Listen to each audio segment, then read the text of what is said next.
en BIM. Entonces, muchos de ustedes, me imagino, siguen aprendiendo más y están más interesados en BIM. Hilti puede ser un partner bien importante para todas sus necesidades de BIM.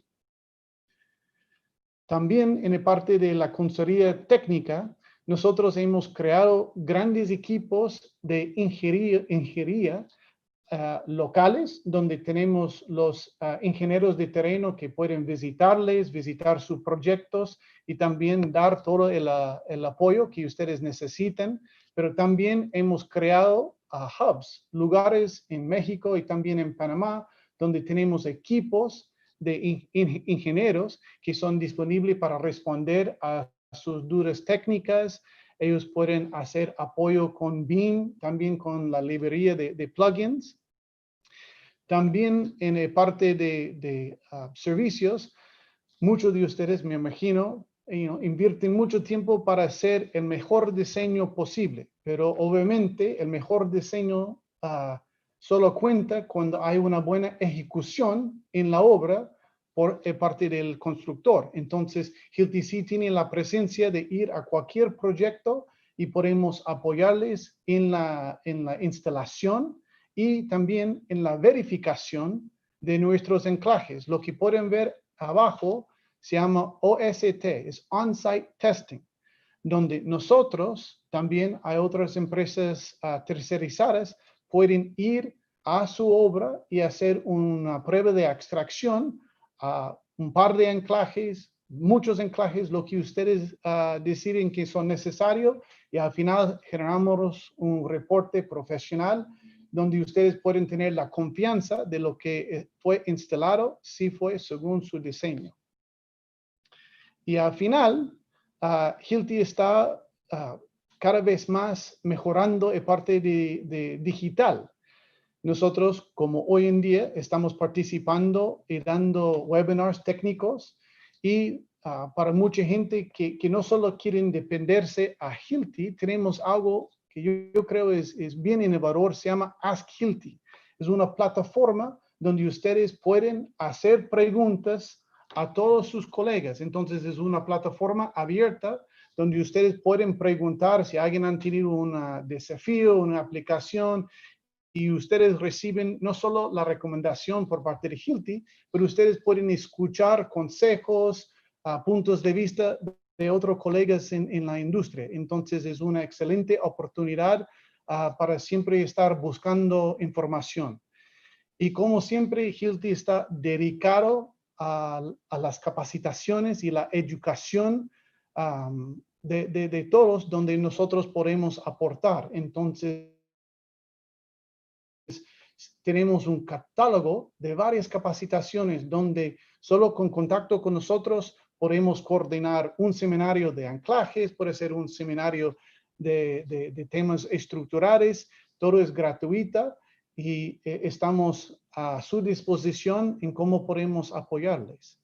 Entonces, estamos supremamente emocionados para participar en este primer simposio. Estamos súper agradecidos a los presentadores y espero que ustedes disfruten esa oportunidad y también el contenido. Y para cerrar, lo que queremos recordarles es, queremos ser su partner y no solamente estamos aquí para vender productos, invertimos mucho tiempo en personas y innovación para aportar al diseño y la construcción segura, innovadora y sostenible. Por favor, habla con nosotros para planificar una charla y al final estoy mostrando la página web. Estamos disponibles en varias redes sociales, pero estamos a su disposición. Cualquier necesidad, al final vamos a revisar todos los asistentes y vamos a escribirles para revisar cuál fue de interés y en el futuro cómo podemos apoyarles.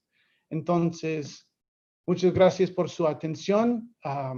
Gracias por escucharme brevemente sobre Hilti, pero ahora quiero pasar la palabra a los expertos y también para que ustedes puedan escuchar sus grandes discursos. Entonces, muchas gracias. Tom, muchísimas gracias por tu presentación. Muchas gracias por se podría decir, mostrar. Yo sé que Hilt es mucho más grande, pero creo que lo pudiste resumir de una muy buena forma de todo lo que hacen y también la importancia que tienen para ustedes como empresa el invertir en desarrollo, en invertir en investigación, que claramente es, digamos, ese es el punto focal y para allá creo que se va desarrollando todo este tipo de temas técnicos. Así que nuevamente, Tom, muchas gracias y bueno, estamos estamos pasados en el horario 9 minutos por problemas técnicos de la era digital, pero es parte de. John, how's it going? Can you please activate your camera and also your speaker, please?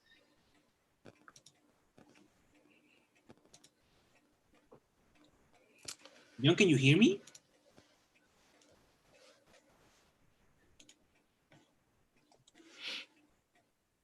Ok. Entonces, mientras John inicia su presentación, lo presento. Okay. John, can you turn on your camera, please? Let's check. Can everybody hear me? Yeah, I hear you. I hear you perfectly, John. John, can you hear me? One moment.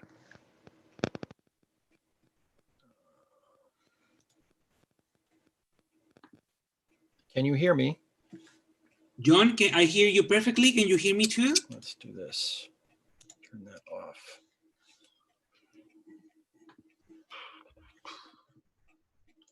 John, can you hear me? Yes, I can hear you fine. I'm just checking. Perfect. Can you hear us? Yeah, yeah. So please, Can you turn on your camera and share your screen, please? I am sharing my screen, or I thought I was. I'll try it again. It was sharing, but not right now. Okay. Yes, I can see your screen right now. And John, please, can you also turn on your TV, your camera, please? Perfectly. Okay. So, so John, can we start? Thank you. I'm sorry for the technical difficulties. I hope that throughout the course of the next few hours, we can give you a good overview of things that are happening in the world of non-structural seismic bracing. I'm going to cover the provisions in ASCE 716. Obviously, I can't cover everything in the chapter in detail, but I will try to concentrate on those things that are, I believe, interesting and unique for people working in this arena. I'd like to start with a story that I experienced personally in Christchurch, New Zealand, following the second large earthquake that that city experienced, in which a major building downtown, the Forsyth Bar building, suffered a unique type of damage. You can see the outside of the building in the photograph on the left. It looks to be in pretty good shape. But inside of the building, the stairwell had collapsed from the top of the building all the way down to the basement. The fellow you see in the photo on the right was a member of the LA Search and Rescue Squad from Los Angeles, California. That's a mobile unit that deploys globally for events like this. And they were busy looking for unfortunate people who may have been trapped in that stairwell. I don't believe they found any. The point about this is that the stairs were constructed of precast elements. That was something unique in Christchurch at the time. There were several buildings with precast stair systems like this, and the precast stair details were inadequate for accommodating the drift of the building. And so the stairs essentially buckled in one direction. And then because they had buckled, they fell off of the shelf that was provided for them in the other direction. And then once the collapse started, it progressed down through the building. This is a non-structural element. Its failure led to people attempting to escape the building in very unsafe ways. But of course, they could see out the windows and see that the city had suffered a major earthquake, and they were quite nervous about their safety if they remained in the building.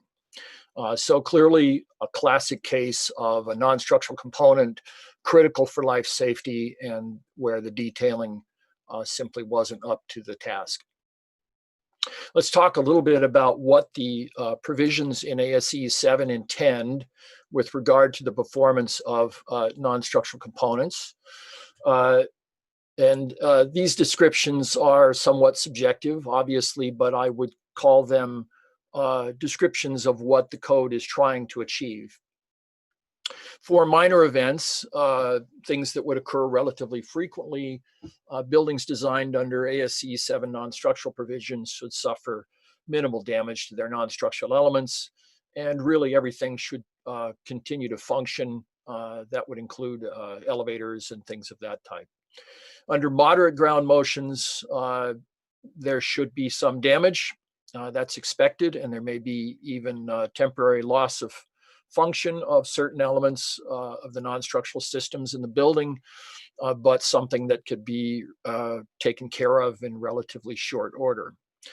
However, under a design level event, design level earthquake, and here we're not talking about the maximum considered event, but rather 2/3 of that essentially, we should expect major damage in non-structural components. We're really trying to prevent things from falling and injuring or killing occupants either in the building or outside of the building, but loss of function is accepted. So that's something to bear in mind if you have an interest at the design level event in seeing performance that exceeds what I've just described here. You may want to take additional precautions besides that that the code dictates. Fundamentally, Chapter 13 is divided up into two parts. It deals with architectural components, which we'll discuss in some detail, and it describes requirements for mechanical and electrical components separately. On the architectural side, things really began with what we call parapets. That's the portion of the exterior wall that sticks up above the roof.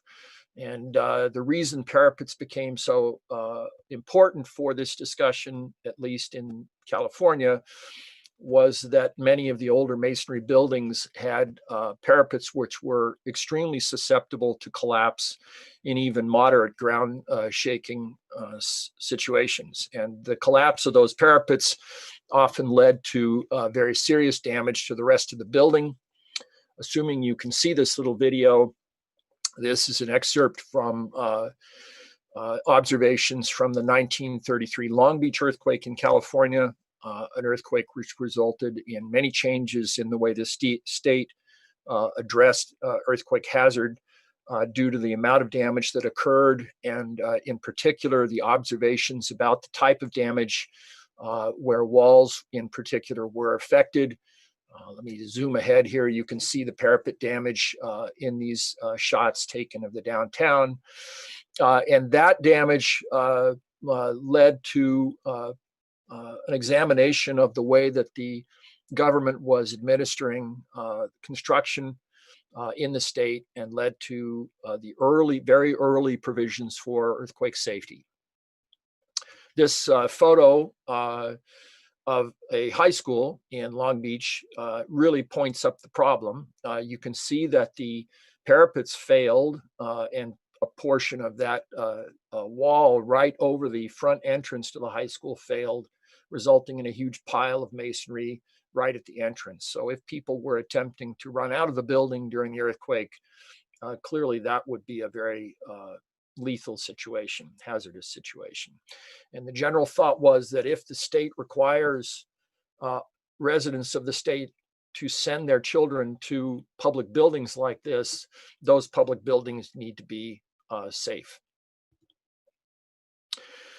We continue to see parapet damage in earthquakes. This is from Christchurch, very classic type of damage that occurred in that city because many of the buildings were of an older vintage. And even though Christchurch had taken many, many efforts to try to prevent this type of damage, it is very difficult to prevent in older structures. However, the list of architectural components extends well beyond parapets. The things that Chapter 13 addresses fairly specifically include walls and partitions. In high-rise buildings, walls and partitions constitute a large part of the value of the building. It's a very important part of preventing economic loss, to make sure that you have some protection against earthquake damage for those things. Exterior wall elements, cladding of a building. Obviously, the first important intention is to make sure that those elements do not detach from the building and land in the street. Chimneys go along with parapets typically. We don't see too many chimneys in commercial structures anymore, but it's still something that Chapter 13 addresses directly. And then there are things like penthouses and ceilings and access floors, which are raised floors, and all the way down to glazing, which is the window systems in the building. The photo that you see here is from Christchurch, and was in an office building very soon after that second event. It's interesting to note that somebody left their shoe behind in their haste to get out of this building, and you see in that office a lot of damage that would potentially be hazardous for the person sitting in that office. None of those things that you see in that photograph would be covered by Chapter 13 as requiring bracing. The bookshelf could easily be restrained with a clip angle to the wall, but wasn't. And these are things that the code doesn't address because it has to try to find a balance between being overly restrictive and encouraging safety. So when you are in an office space like this and you want to try to minimize hazard, it's always a good thing to look at bookshelves and things of that type, which otherwise aren't addressed by the code. There was other damage in Christchurch which should be addressed by the code. If you look carefully at the photo on the left, you'll see that a piece of the drywall fell off in this hotel and landed down in the lobby. Drywall is fairly heavy, especially when it falls from a great height, and can constitute a fairly serious hazard for people in a public building like this. You can also see all the glass damage that occurred at the front of the hotel, at the exit, where people would have been trying to get in and out of the building. This building was red tagged following the second event for this reason. We continue to see non-structural damage of the type I just showed you. This was 2014 and up here in Napa, California. And these types of things with bookshelves just occur over and over again. Again, we saw non-structural damage of a type that Chapter 13 doesn't necessarily address directly. These are wine barrels, which were intended to remain loose because they need to be rotated and shifted around regularly. But of course, not having any bracing on these systems resulted in extensive loss of inventory for these wineries. And I believe this also occurred in Chile in 2010.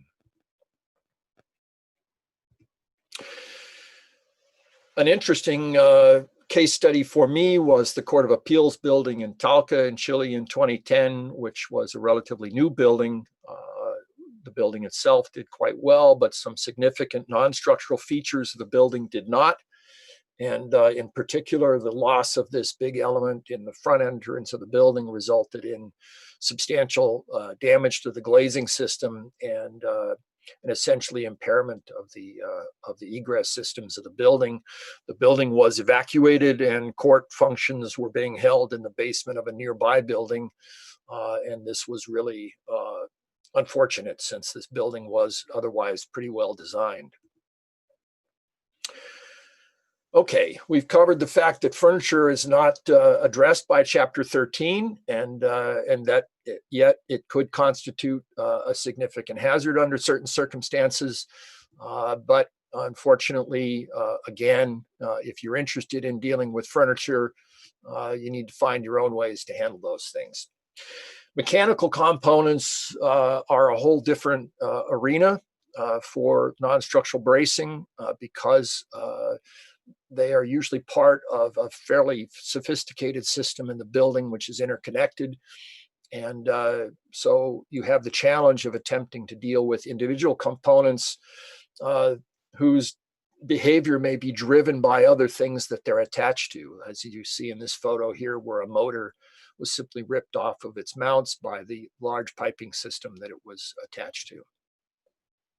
Ceiling systems are a very large part of the type of non-structural damage that people see after earthquakes and typically respond to. Light duty drop ceilings, the panels themselves may not constitute a hazard, but if those panels fall into an egress pathway, they may block people from traveling successfully out of the building. Again, non-structural damage of this type in Napa constituted great financial loss for several wineries. This is a tank used for storage of wine, which imploded. The types of non-structural damage that we see also on the mechanical side have a lot to do with typical details which are repeated over and over again, some of which tend to be rather unsuccessful. This is an oxygen tank at a hospital, and the anchors failed at the base of the tank, and the tank, of course, then was unable to be used for the hospital. These types of mounts at the base of these tanks occur over and over again, and generally speaking, the anchorages for them tend to be substandard. It's not a hard thing to amplify the anchorage of tanks and vessels, and it's usually a good idea because we often see failures of the anchorage systems due to a lack of understanding of the level of force that might occur. Okay, with that, I want to simply make a comment here about ASCE 716 and get into the actual details of Chapter 13. I will also note that I am not covering requirements for non-building structures. We'll talk a little bit about that. That's material that's covered in Chapter 15 and is very closely related, obviously, to the topic of non-structural components. But if I needed to cover both of those subjects today, I'd need a longer period of time, and my voice probably wouldn't hold out. So I would encourage you to pay attention to the interface between these two sections, since non-building structures constitute a large part of the hazard of things that aren't buildings. Okay, what I've done here is listed out the actual table of contents for Chapter 13 in ASCE 716, and in red, I'm highlighting those parts of the chapters of the chapter that I will speak to. You can see that the chapter is fairly extensive and covers a lot of different topics. Unfortunately, we don't have time to talk about displacements, for instance, today, but those are very important things. But I will try to cover the elements that I think are particularly pertinent to anybody trying to do work in this arena. And hopefully I will cover things that are of general interest to you. All right, let's start with the front end of the document and talk about component importance factors and exemptions. So Chapter 13, as I mentioned early on, does not require you to brace furniture. That's part of the exemptions that are covered under Section 13.1.4. And this has been discussed and reviewed many, many times by the committee. And every time somebody proposes to do something about furniture, the general response is it wouldn't be acceptable to the general public and it would cost too much. Component importance factors are assigned to various components according to the following general rules. If components are critical to life safety following an event, that is, for instance, fire sprinklers or egress stairways, if the component is used to transport gases or liquids that are toxic or explosive, If the component is attached to what we call a risk category 4 structure, that would be a hospital or an emergency response facility. Or if it's inside of something that we call a hazardous occupancy. I'm not going to go into any detail about hazardous occupancies, but you can imagine some sort of a plant that produces something that has a lot of hazard associated with the substances used in its manufacture. That would also warrant an ISA P equal to 1.5. The important thing to note is that the component importance factor affects both the lateral force calculation for the component, essentially increasing it by 50%, but it also affects these exemptions. The building that the component is in or attached to also has an importance factor, but that's called the seismic importance factor, so I sub E. And the seismic importance factor also has a lot to do with the lateral force that is required for the design of the building. It's separate from I sub P, and you'll note in the table that lists the I sub E values that it states very clearly that I sub P is not included because it depends on the importance of the component separated from the importance of the building as a whole. So that's an important thing to remember, that, for instance, if you're dealing with a hospital, which has an I sub E of 1.5, not all of the components in the hospital necessarily will carry an importance factor for the component of 1.5. It depends on what the function of that component happens to be. And so it's a fine point, but when you get into implementation of these things, it tends to be an important thing to remember. We covered furniture already. If you have cabinets that are over 2 meters tall, yes, the code does ask that you attach them back to the wall. And by the way, it doesn't require a lot of restraint at the top of a piece of furniture like that to keep it from moving in an earthquake. Temporary or movable equipment is always a challenge, especially in facilities like hospitals, since a lot of things tend to be put on wheels that can be fairly heavy, and restraining those things from earthquake movement can be a challenge, but fundamentally the code does not require bracing of movable things. In this current cycle, there's been a lot of attention paid to that language in order to give better direction on that topic. Mechanical and electrical components, where I sub P is 1 and all of the following apply, are exempt if you have the component positively attached to the structure, if you used flexible connections so that the piping systems won't immediately rupture, if the center of gravity is 1.2 meters or less above the floor level, and if it weighs less than about 1.8 kilonewtons. Those are numbers that essentially apply for a domestic hot water heater. It's pretty much where they came from. For distributed things and small things, obviously there's no bracing requirement where the loads are very light. So that's what that looks like in practice. If you have a cantilever element on the floor, it will be exempt or not exempt based on where the center of gravity of the element is located, not on its absolute height. And here's where I get to talk to you about unique situations. This was an observation from an earthquake here in this area, the Napa earthquake, and I was sent on a reconnaissance mission to this manufacturing facility where they had erected a Tyrannosaurus Rex, and I would say that he would probably need to be braced because he was fairly large and significant. I doubt that the people in this building cared much about that. The provisions generally do apply across seismic design categories in the way you see in this table. Parapets pretty much across the board, even down in seismic design category B. Architectural, where the I sub P is 1.5. And then, of course, in C, mechanical and electrical, when I sub P is 1.5, otherwise not. Architectural, everything in C, and then in D, E, and F pretty much all the time. So if you're not familiar with seismic design categories, basically D is what we have here in California. E and F pertain to near fault situations. C is something in between what we have out here in the West and the rest of the country, and A and B tend to be very low seismic. That's the shorthand version.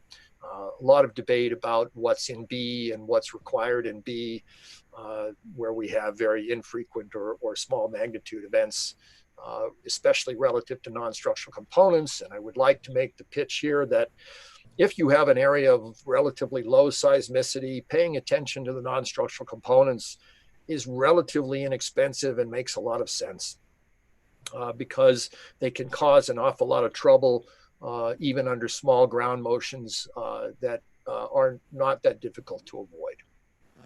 Okay, let's move into the applications of non-structural component requirements to those other things that I mentioned before called non-building structures. 13.1.6 tells you how to adjudicate, how to decide between whether the requirements that you are using in Chapter 13 would apply to something that would look like a non-building structure. Here's a classic non-building structure, a big tank. Chapter 13 would not apply to this element. Chapter 13 essentially says that when you have elements that are supported by other structures, they can be designed in accordance with the requirements in Chapter 15, where Chapter 15, however, requires that you determine your seismic forces in accordance with Chapter 13, then R sub P needs to be taken as the value of R listed in Chapter 15. That's a real complicated way of saying that even if you end up in Chapter 15, the language in Chapter 15 says that if the component is less than 25% of the combined effective seismic weight of the component and the building, then you do the design in accordance with Chapter 13. We have some real classic cases of where that rule has been applied. I don't have a picture of it here for you, but there's a very large building here in San Francisco, relatively new, and the entire top structure of the building that houses all of the, or covers all of the non-structural components was designed in accordance with Chapter 13 on the basis of that rule. All right, seismic design forces for non-structural components. Typically applied through the center of gravity of the component. And this is a classic case of a medical gases tank, an oxygen tank, where that rule was applied and forces were determined and anchors were installed. But because of a lack of understanding of the magnitude of forces that could occur, in this particular case, the anchors were severely inadequate and simply ruptured. The steel of the anchors failed, not the anchors themselves. This was in the 1994 Northridge earthquake in a particular building that was built to be bulletproof, essentially built to withstand the maximum considered earthquake without any trouble, but it shut down under the design level event that I would consider Northridge to be because it lost so many non-structural components. So the equation for determining forces on non-structural components has several components to it itself, which attempts to give you a representation of floor acceleration over the height of the building, starting at 0.4 SDS and then working up to a maximum of 1.2 SDS. And all of this feeds into this relatively complicated expression here where you have the 1 + 2 over ZH term for the increase in floor lateral forces over the height of the building, the component response modification factor, which is supposed to measure something about the component ductility. There's the importance factor that we talked about earlier. This SDS is the basic characterization of the seismic risk or seismic hazard. WP is the weight of the thing. A sub P is a measure of its resonance, how much additional force will occur. And then, of course, you have this constant 0.4 applied to the SDS term. So all of those things go into this calculation of F sub P. The terms R sub P and A sub P are in a table. So you have to select out of that table the thing that looks most like your component, and then you're given those numbers as a constant to feed into this equation. We have one table for architectural components and one table for mechanical and electrical components. The ASA-P factor, as I mentioned, represents the theoretical dynamic amplification that the component should experience, but it's only a binary thing. It's either 1 or 2.5, with only one exception in the tables. And so ASA-P is a fairly rough approximation of that situation. There's also this response modification factor, which is a stand-in for ductility. It goes all the way from 1 to 12. Most of the high numbers from 9 to 12 have to do with piping systems of various materials. And really, in fact, anything with an RSA-P higher than 9, the equation will be truncated by the minimum value of FSA-P that the code requires. So even though you use an RSA-P of 12, your force is going to be limited by that minimum FSA-P value. So this is what the table looks like on the mechanical side, and you can see the ASA-P and RSA-P values. And what you also see over there is something called omega sub 0. We'll get into that a little bit later. That has specifically to do with how you design anchors in concrete, where you have an inability to force yielding of the anchor materials. Okay, I think in the lead up or advertising for this, I promised that I'd give you a little window into what's coming in ASCE 722. The committees don't like to see this stuff put out ahead of time, but I felt it was far enough along in the process that I could show it to you. We have a new equation coming for F sub P. The new equation looks a little bit like the old equation, but has some very different terms in it. Excuse me? Some very different terms in it. John, we have a problem right now. Let me check. There is an sounds in the ambient. Okay, you see, it's now resolved. Okay. So this new equation will have a couple of elements that will be tabularized. One is called component strength. The other one is called component resonance ductility factor. So again, sort of like the ISA-P and ASA-P values that we had before, but you have a completely new representation for amplification over the height of the structure. It's actually a better representation of that situation. And then you have a term here for actual structure ductility. The point of this equation that I would like to bring across is that if you know the properties of the structure in which your non-structural component is going, you'll get a better value than what you get out of the current values in ASCE 716. If you don't know much about your building, then you're going to get a more conservative number. So that's kind of the news. This is again what the old equation looks like. You can see sort of the same, but quite a bit more behind the new equation. And this is just a peek into what the table will look like. You'll have a CAR value for things supported at or below grade, and then another value for things up in the building. And then you'll get this R sub P0. And again, you'll have an omega value. Now it's called omega sub 0 P or OP, which applies to anchorage. Okay, let's talk about anchorage. Fundamentally, when we talk about anchorage of non-structural components, we're talking about a component that has some sort of thing attached to it, which we in the code parlance call the support, and then the attachment itself. This is a figure out of ASCE 716 that attempts to show that language being implemented in various cases. The language tends to be a problem for a lot of engineers. They confuse attachment with support and with component, but the code tries to make it very clear that these are all separate things.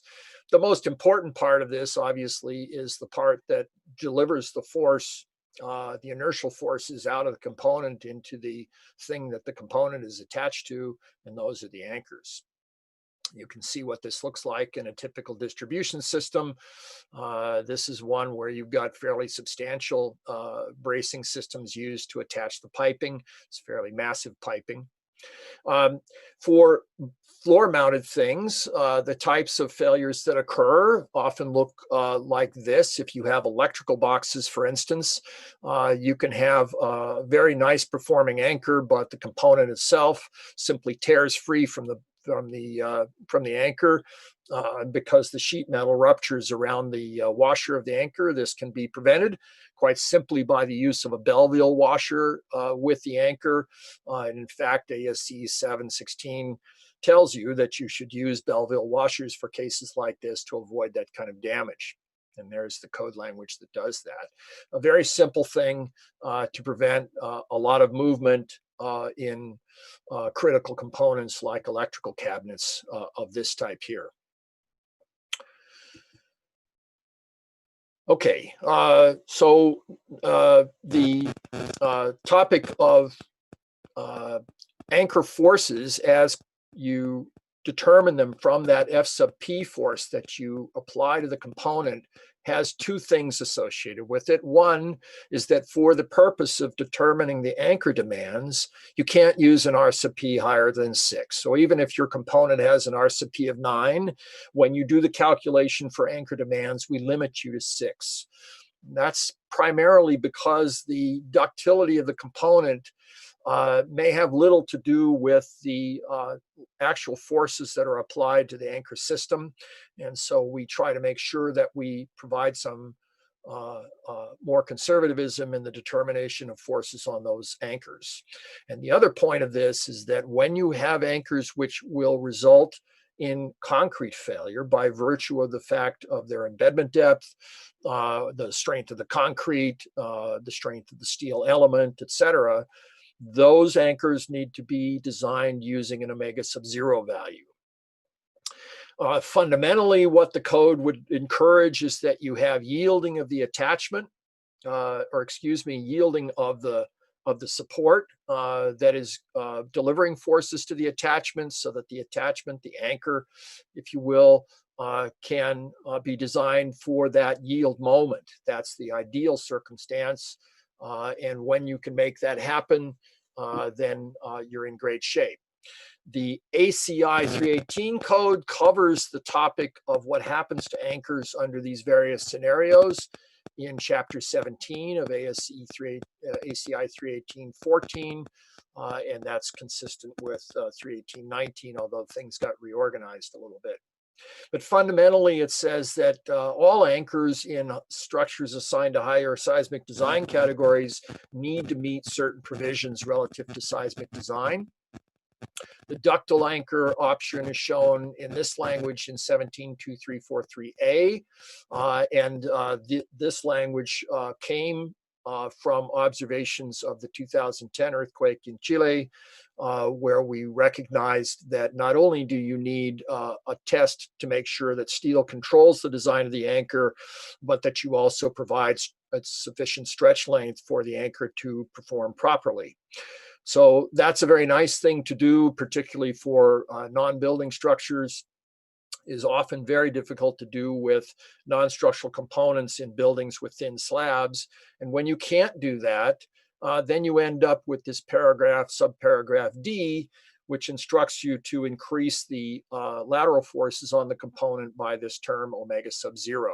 And omega sub-zero is simply trying to tell you that, you're going to have, at ultimate, you're going to have a non-ductile failure in the anchorage of this component. So you need to amplify the forces back up to something that looks almost like elastic force levels, and we don't take into account any ductility in those cases. So this is my little pictogram of what the ductility options are. Over on the left, you can have yielding occurring in different ways, or you could even have a situation with the little figure there in the middle where there's something else that limits the amount of force that gets to the attachment, but where you can't make any of those things work, then you simply have to pile on and use more force for the design.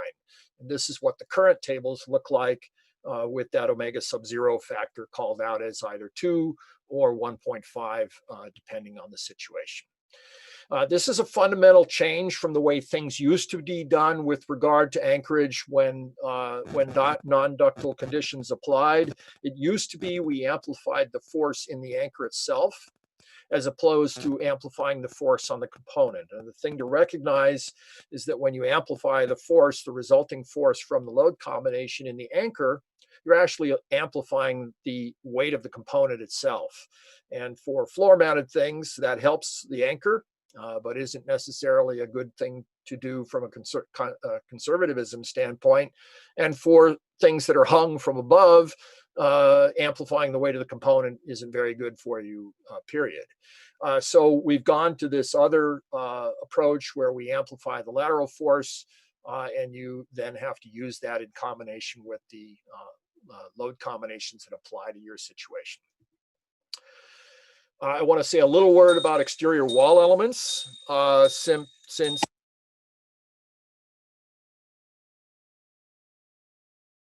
excuse the interruption, my clock. Exterior wall elements, which tend to be very important for building performance. We made some major changes in 2016 to the way these attachments should be designed. Standard use of things like coil rod, which have fairly limited ductility, is discouraged. What we would like you to do is use something that looks ductile in its as fabricated state. And I'll explain that a little bit better. And there's also a drift requirement for those rods to make sure that they can undergo the necessary deformation without failure. This is a very interesting figure for me. If you look at the figure on the right, you see grade 1554, grade 36 ASTM F1554 rod, which has threads cold worked into it. And you can see that the load slip behavior or deflection behavior of that rod when tested in tension is fairly straight up and down. If you take the parent material that it was made for, that's the figure in the upper left, you can see that it's quite ductile. Of course, grade 36 material should be fairly ductile, and that's the kind of load displacement response you would expect. To get back to that type of behavior with that grade 36 cold worked rod, you need to anneal it. And if you anneal it properly, heat treat it properly, you can get it back to the behavior that you see on the lower left. And so that's what that provision is essentially asking for if you use cold formed threaded elements for those types of exterior wall connections. And these are the references provided for that code change provision that we implemented. All right, a little bit about ceilings.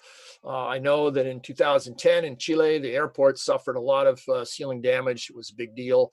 It's been a big deal in a lot of earthquakes, and we've spent a fair amount of effort trying to come up with provisions that are appropriate for acoustic ceiling design from the standpoint of making sure that we don't have perimeter edge failures. And so there are very specific rules for how that's to be done in terms of the detailing of those clips. We found that a lot of those perimeter angles were just screwed into the drywall, into the sheetrock, and not into the studs. And so that's been fixed and changed in the code. All right, getting on to egress, stairs, and ramps, the thing I started with at the beginning of my comments. Some egress stairs, like the one in Christchurch, are controlled by drift. That one, I believe, is also, because it's precast and fairly heavy, controlled by force. Some are simply force-driven types of things if they're massive. And when they're both force and drift sensitive, you have a special challenge to make sure that you handle the large loads associated with them and provide enough drift sensitivity in the detailing that you use.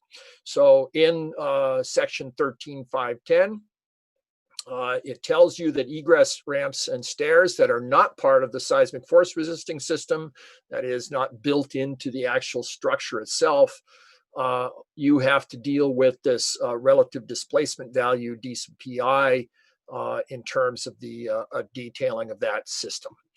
And then you have a whole series of requirements relative to the connections, depending on the type of detailing that you're using, whether you use sliders and stops, sliders with stops and keepers, or you have sliders that are unrestrained, and then where you do the anchorage part, a very severe overstrength requirement. So this was in direct response to the damage that we saw in Christchurch, and we had a member on our panel developing these provisions that was part of the Royal Commission report. Okay, I'm going to finish up with rooftop solar panels, and this is of interest because many commercial areas are putting solar panels on the tops of their buildings, and one of the main considerations is that they don't want to violate their roofing system when they put those panels up there, and so they typically like to just set them on the roof. That's called a ballasted system, where they simply weight the panels so that they don't blow off the roof in a windstorm. For seismic, it's a particular challenge, since we typically don't allow things of the size of rooftop solar panels to be unanchored. But in ASC 716, we figured out rules that we felt would work for this type of installation, where the panels are allowed essentially to slide around on the rooftop. You can imagine that could be a real problem, since rooftop solar panels, or solar panels in general, PV panels that generate electricity, direct current, as long as the sun is up. So even if you rupture the lines that go to the panel, it's still generating current, which for emergency response workers is a real big deal. So we were very conservative in our implementation of the rules for these things, in terms of the amount of room you have to leave around them so that they can slide without impacting other things on the roof, and the amount of extra cable that you need to provide so that they don't rupture their connections as they move around on the roof. There are continued efforts to improve and fine-tune those provisions for photovoltaic arrays, and so stay tuned. But fundamentally, I think this is something we're going to have to deal with more and more. This is exactly the kind of thing that we want to avoid, where you have solar roof panels impacting, in this case, a roof davit. This was in a windstorm, not an earthquake, but you can imagine the kind of chaos that it could create on a rooftop if you have things of this size moving around without the proper consideration. So I'm going to finish with some final thoughts here that I think are warranted in this conversation. The first is that we are evolving our requirements for non-structural components based on observations. A lot of the observations we get are secondhand, since it's very difficult to track non-structural damage in earthquakes. Much of it gets cleaned up before anybody can come and look at it.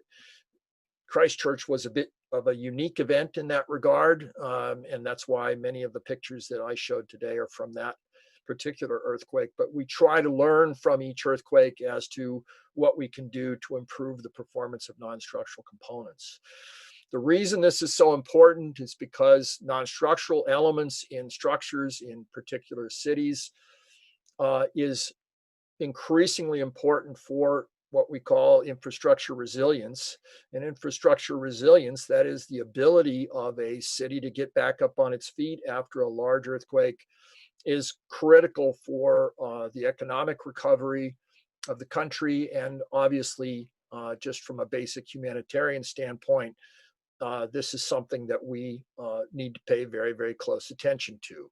So unfortunately, we use the term non-structural. It makes it sound non-important, but it is actually one of the most important things that we do when paying attention to the seismic performance of structures. And finally, I'd like to make a mention of a good friend of mine, one of my professors when I studied at Berkeley, Steve Mahan, who was engaged in the study of non-structural component behavior with me and with Hilti at the time of his death. Very unfortunate, untimely passing Steve Mahan, but a giant in the field of structural engineering, and in the field of seismic design of structures. And with that, I'm going to close.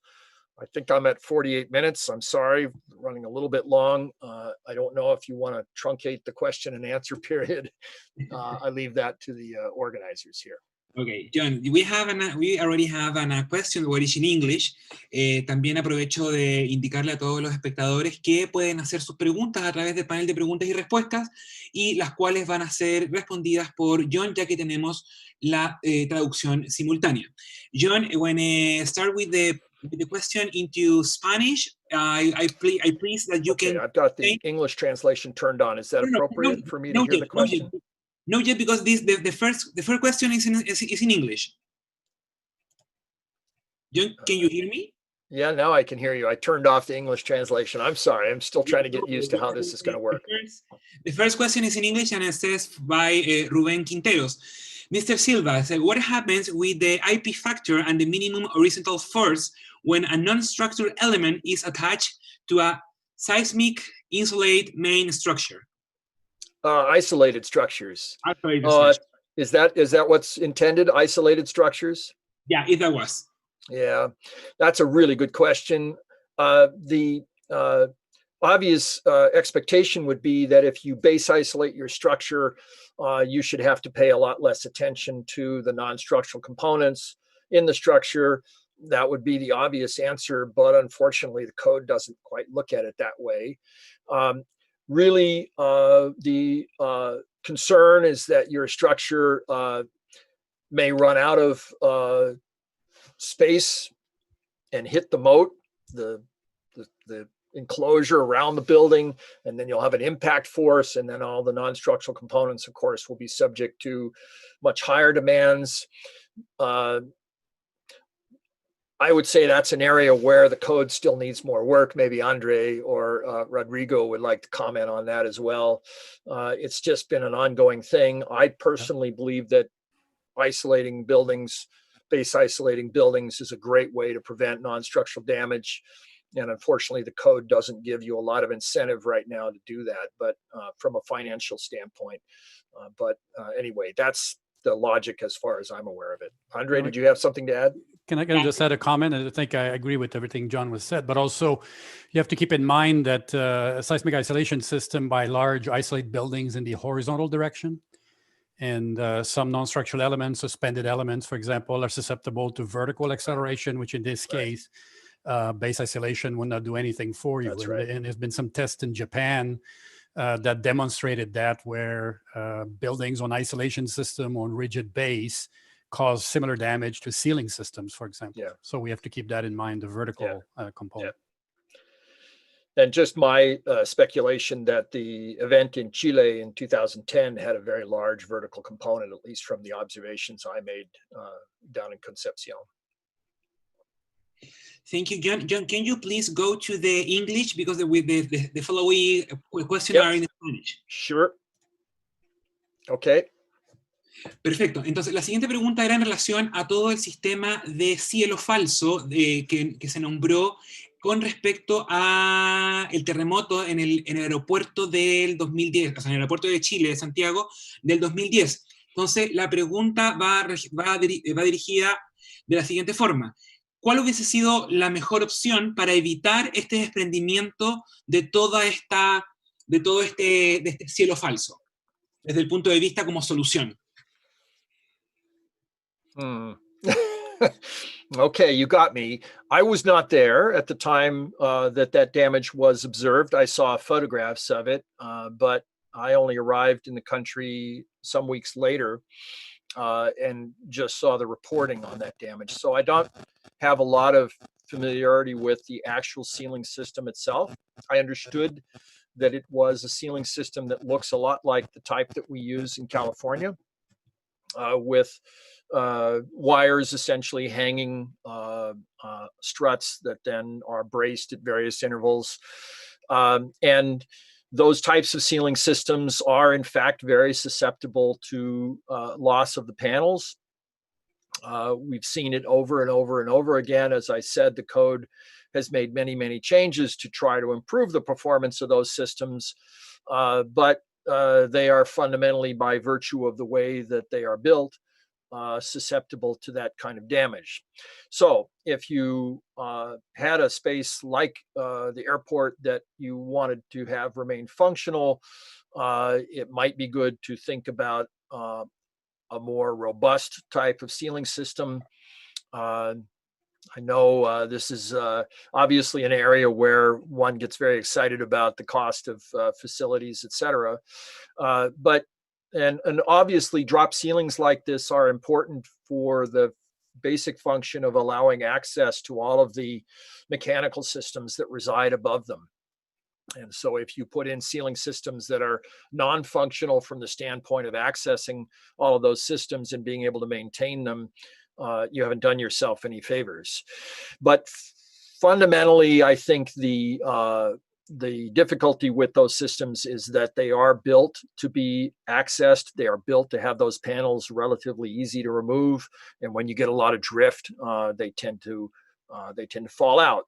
The main thing you want to avoid is loss of the underlying grid that holds the panels. And clearly, anything you can do to reduce drift in the system will improve its performance. But that's highly situational, right? Depends entirely on the structure that you're dealing with, the expanse of the ceiling, and how those ceiling segments are broken up. So that's a lengthy way of saying, I don't know. Sorry. And we have another question. Can you, John, go to the... Let me turn this off again. Yeah, please. Okay, can you hear me, right? Yes. So, Pedro Salvador Ramos Gomez asks you, dear John, when is important to consider the tension-shear interaction for anchor non-structural elements? The tension-shear interaction in the anchor or in the element itself? It says, when it's important to consider the tension-shear interaction to anchor non-structural elements. Okay. Well, generally, always, if you have shear loads on the anchors and you have tension loads, you need to consider interaction. The equation that we have currently in Chapter 17 of ACI 318 is very conservative relative to interaction. You may have noticed that it mixes all failure modes together into one very simple expression and allows you to either calculate it based on the trilinear formula or as a 5/3 exponent. Right now, I am trying to get that changed so that we can separate steel failure modes from concrete failure modes in the interaction check for tension and shear. That will improve things a little bit in terms of making it somewhat less conservative. The important thing to recognize from the standpoint of seismic is that we can get very good ductility out of anchors in tension if we design them correctly. In shear, it's highly variable as to whether they will exhibit anything that we would characterize as ductility. And the ACI code fundamentally says that when you are talking about shear loads, you don't get to take advantage of steel failure modes as one might think you would in terms of ductility. Imagine a very heavy component like an emergency generator in a hospital. The anchors fail in shear because the generator has a lot of mass and it decides to move a half a meter, and the anchors simply shear off because they're under designed for that shear force. There's no ductility involved in that failure. The anchors simply sheared off. And we've seen that in several events. So we don't say that steel failure of anchors and shear is a ductile thing. We believe it has to be dealt with just like any other failure mode. So that's important to keep in mind. But otherwise, interaction is something you deal with through the 318 code. And I'm hoping that we can make those provisions a little more accommodating. Okay, John, I have to say thank you for your presentation. Yeah, we are on time for the break. So I have to appreciate your presentation and also all the questions that they made, all the assistance to the seminar, and also for the great presentation that you gave us. Well, let me express my thanks to the attendees for their attention and their patience with the stumbles. But anyway, I think you'll find the next presentation by Tal Feinstein to be highly interesting as well.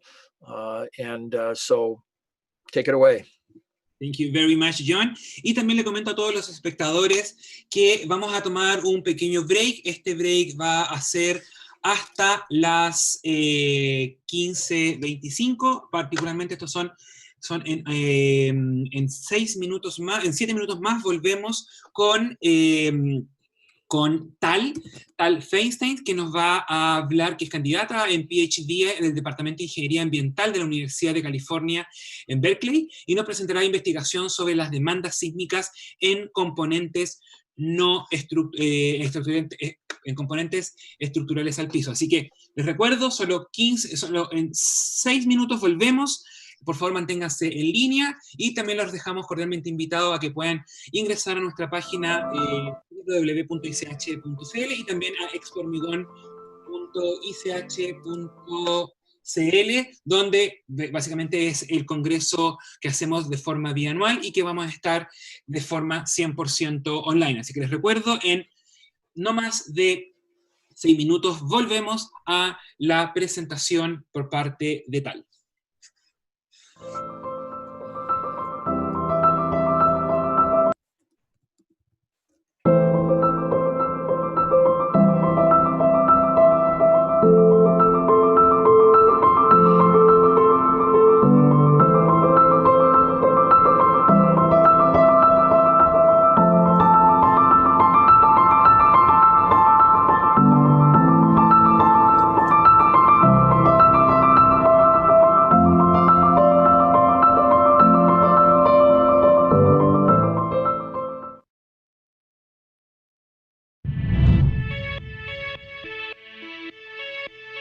Tenemos el gusto de anunciar la mayor evolución de nuestro software de diseño de anclajes desde que lanzamos Profis hace una década.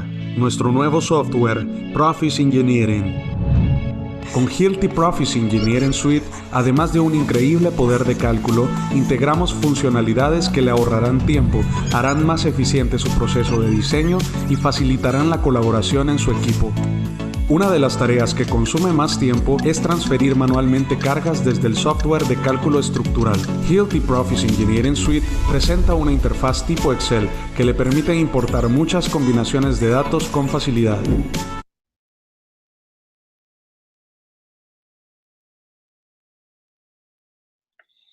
Les recordamos que en 4 minutos más volvemos con la presentación por parte de Tal, así que solo 5 minutos más volvemos en la presentación de Tal Feinstein.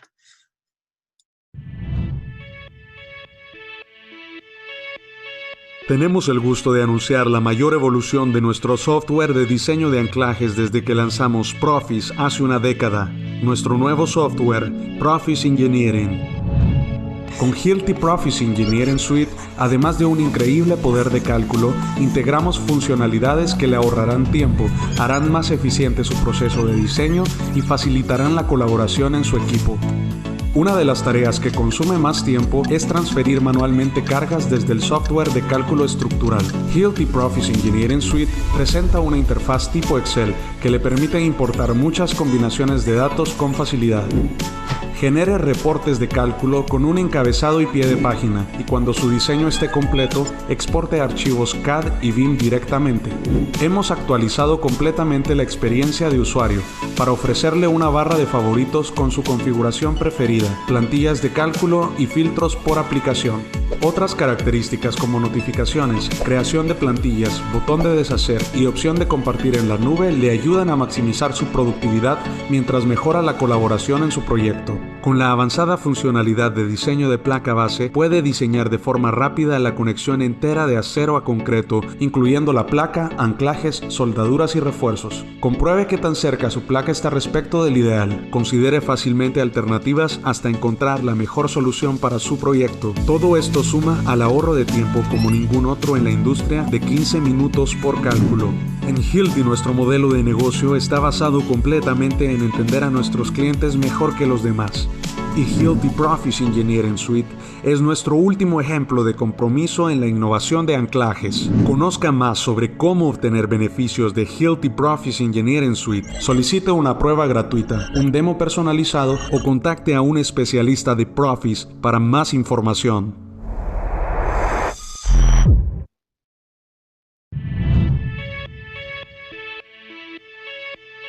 Tenemos el gusto de anunciar la mayor evolución de nuestro software de diseño de anclajes desde que lanzamos Profis hace una década. Nuestro nuevo software, Profis Engineering. Con Hilti Profis Engineering Suite, además de un increíble poder de cálculo, integramos funcionalidades que le ahorrarán tiempo, harán más eficiente su proceso de diseño y facilitarán la colaboración en su equipo. Una de las tareas que consume más tiempo es transferir manualmente cargas desde el software de cálculo estructural. Hilti Profis Engineering Suite presenta una interfaz tipo Excel que le permite importar muchas combinaciones de datos con facilidad. Genere reportes de cálculo con un encabezado y pie de página, y cuando su diseño esté completo, exporte archivos CAD y BIM directamente. Hemos actualizado completamente la experiencia de usuario para ofrecerle una barra de favoritos con su configuración preferida, plantillas de cálculo y filtros por aplicación. Otras características como notificaciones, creación de plantillas, botón de deshacer y opción de compartir en la nube le ayudan a maximizar su productividad mientras mejora la colaboración en su proyecto. Con la avanzada funcionalidad de diseño de placa base, puede diseñar de forma rápida la conexión entera de acero a concreto, incluyendo la placa, anclajes, soldaduras y refuerzos. Compruebe qué tan cerca su placa está respecto del ideal. Considere fácilmente alternativas hasta encontrar la mejor solución para su proyecto. Todo esto suma al ahorro de tiempo como ningún otro en la industria de 15 minutos por cálculo. En Hilti nuestro modelo de negocio está basado completamente en entender a nuestros clientes mejor que los demás. Y Hilti Profis Engineering Suite es nuestro último ejemplo de compromiso en la innovación de anclajes. Conozca más sobre cómo obtener beneficios de Hilti Profis Engineering Suite. Solicite una prueba gratuita, un demo personalizado o contacte a un especialista de Profis para más información. Bueno, estamos ya de vuelta, como les comentaba, a las 15:25 por programa. Vamos a dar la bienvenida a Tal Feinstein, candidata PhD en el Departamento de Ingeniería Ambiental de la Universidad de California y Berkeley. Nos presenta hoy investigación sobre las demandas sísmicas en componentes estructurales al piso. Tal, how it's going? Tal, can you hear me?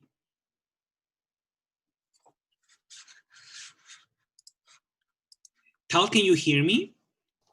Yes, but I can't share my screen. Perfect. I already see your screen right now.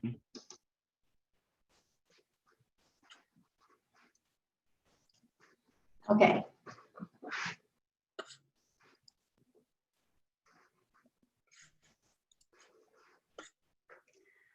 So I'm Tal Feinstein. I'm from UC Berkeley.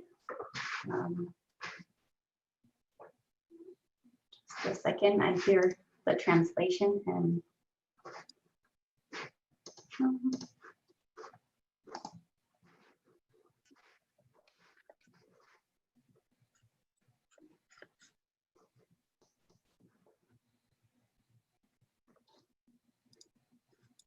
Tal, can you hear me?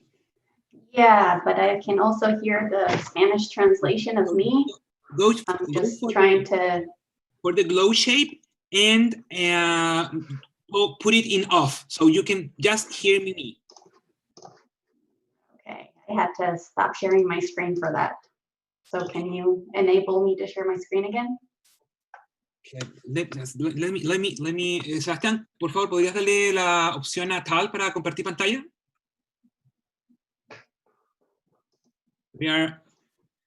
We're giving the permission right now. Okay, right now you can share. There we go. Okay, perfect. So, can you put it in the So full? I'm a PhD student in UC Berkeley. I'm working with Jack Maley on researching seismic demands of floor anchored non-structural components. I've been mostly doing shaking table tests, which I'm going to talk about today. So I'm going to start a little bit with continuing what John said in the past hour. Basically, non-structural components prevent the use of a structure after an earthquake for months sometimes, and can cause injuries. But also, they also have a big financial damage.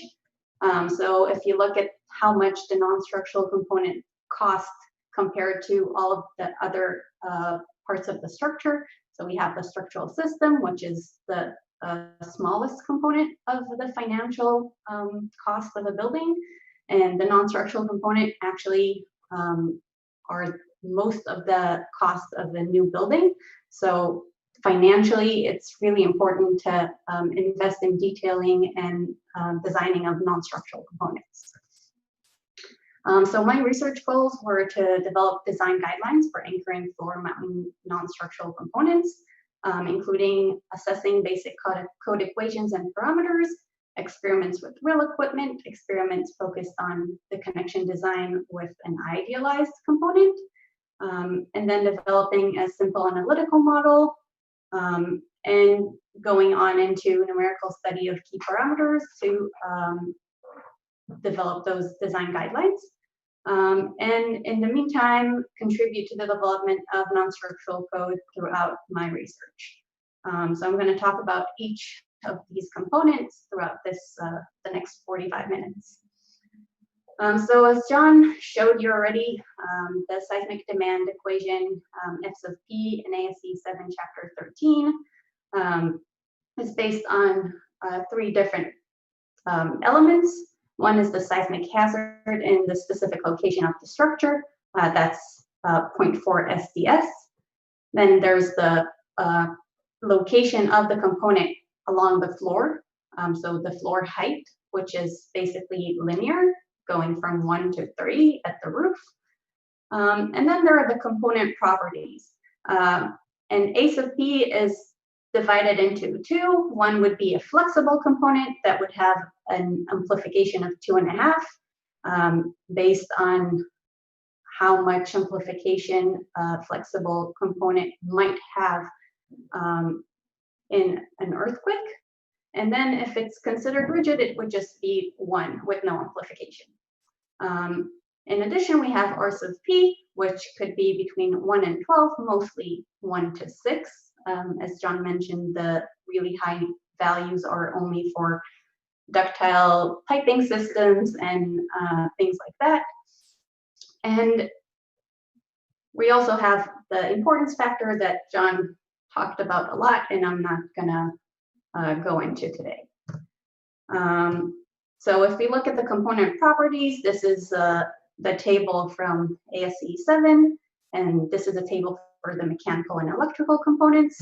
And if we look at A sub P over R sub P, we see that it's around 0.4 for most of the mechanical and electrical component, no matter if they are considered flexible or considered rigid, because the R sub P is just larger for the flexible component, so it evens out. There's also a minimum value for the equation and a maximum value for the equation.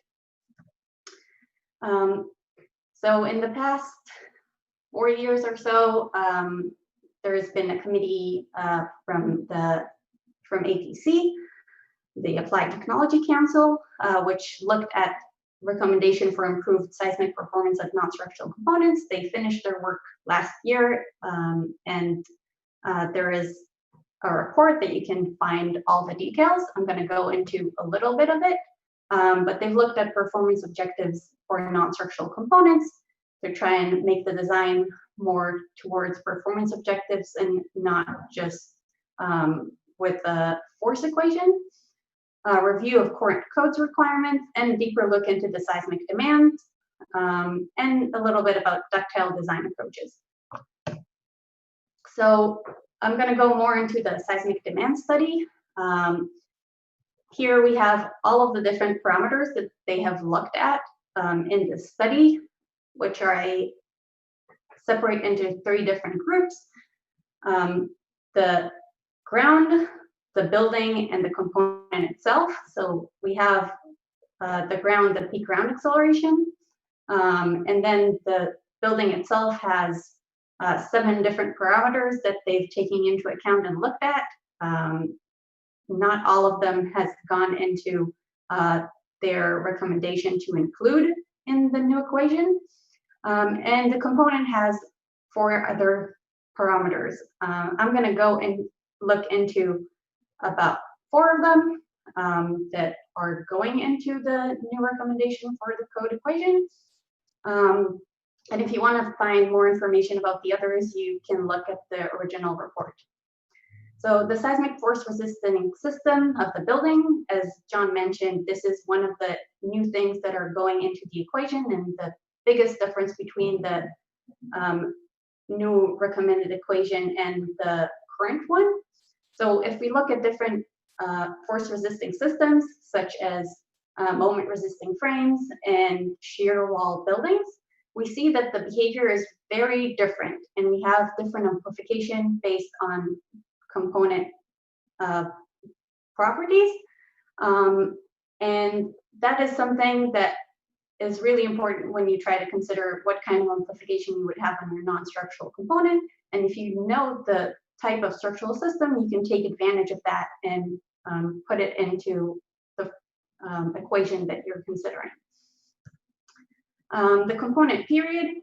So the important thing is that basically if you look only at the component period, which is what you see on the left, it's hard to tell exactly what's going on and which periods of components get amplified. But if you look at a normalized period, that is the component's first natural period divided by the building's first natural period, you can see that basically as you go closer to residence, you see a lot more amplification in the component, which would make sense. And you'll see in the next figures that everything is normalized by that from now on, and even the previous one. So if you have a component and you know the period of the structure, if you know they are close to each other, you know you'll have higher amplifications, but if they're really apart, then it's not going to be amplified as much. If we look at the component ductility, then we see that it has a lot of impact and how much ductility we have. And this is with 2 different damping ratios. So on the left, we have 2% damping, and on the right, we have 5% damping. So we see that how much damping we have really affects how much amplification. And the different colors are the different ductility of the component, which is, you can see that mu of 1 is basically an elastic component, and that would have a much higher amplification than if we have larger and larger ductility. And this is a key parameter in the new equation, and is going into basically the CAR values of the new equation based on these 2 tables. One is for components somewhere in a building, and the other one is based on the ground floor. So you can see here we have some kind of reduction in capping of elastic and post-elastic components. And you'll see in the core values of the new equation, you'll see these numbers, the 2.8, 2.2, 1.4 that John showed you in the tables from the new equation. And for the ground, we have the original numbers, which are the 2.5, which is A sub T as of now, and going down to as we increase the ductility. The last thing I'm going to talk about from the APC 120 report is ductile design approach. So they have a whole chapter, which is chapter 5, that talks about how to design the component attachments. And they basically say that if you provide some sort of ductility in the load path between the component and the structure supporting it, you basically limit the amount of force that would transfer in the component, and that would be an ideal design requirement. And the reason I show this picture from the report is that this relates really well to my experiments, the shaking table that I did, that I'm going to talk about next, which is testing the attachment itself. And my design was really similar to these figures. So this is what they suggest, and I'll talk about how it actually works on the shaking table experiment. So this is the proposed lateral force equation that John showed before. You see that the structural properties are coming into effect, and it's not just linear along the height of the building. So if you know the structural system you have, you can benefit with this A1 and A2 values and get a smaller amplification throughout the height of the structure. And if you don't know the structure, you're actually getting a little penalized, and you get 1 plus 2.5 Z over H compared to 1 plus 2 Z over H. It actually goes back down to about the same values because of this R sub mu. That's a new factor that comes in, which is the ductility of the structural system. It's not exactly the same as R sub value for structural design, but it's based on the values for the structural design. And then we have the CAR, the CAR values, which replace the A sub P, and have similar range between 1 and 2.8. But we'll see a lot more components that would have 1.4 and things in the middle and not just 2 options. And then we have the R sub P0, which is the ductility and how much energy is wasted in material and in plastic deformation of anything in the system, basically. As you can see here, it still doesn't matter how you would design your attachment. It doesn't go into this equation, and you would not benefit anything based on different designs of the attachment, even though I'll show that it really, really makes a lot of difference. So the new F sub P equation proposal, the structural properties are considered. It gives a much better accuracy for the peak floor acceleration distribution. The component properties are still based on professional judgment and this ductility study. And the component connection is still not considered, as I mentioned. Eventually, the values comes out similar to old equations for most of the structures. And I'll go on to my experiments. So my experiment plan included 2 phases. The first phase included shaking table tests of real equipment connected to concrete that were done in Richmond Field Station in Berkeley, or near Berkeley. And phase 2 was focused on the connection itself with an idealized non-structural component, and was done in Taiwan in the new Tainan shaking table. That is one of the largest shaking tables in the world, and the one that has the highest velocity and the largest displacement, as far as I know until now. So I'll start with the first phase, which was testing of real anchored components.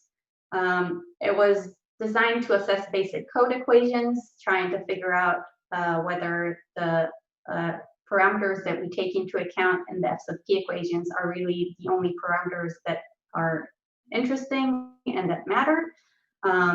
So I looked at floor motions over the height, the different types of structures, single and multiple components of shaking, whether we have 1D, 2D, or vertical acceleration in the input motion, attachments flexibility, and then broad bent motion versus recorded motions. So that's a little bit going into how equipment certification and pre-qualification looks like, and seeing whether that's a good approach.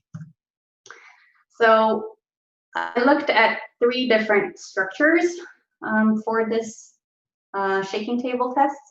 One was a meteorized structure from SF.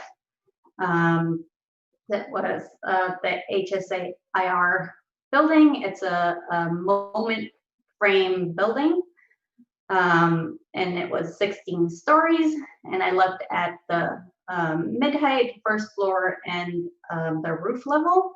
And then I looked at 2 archetype lower structures. One was low-rise and an isolated low-rise, to see the difference in the floor motions that we get from each of these structures and how it affects the component on the floor.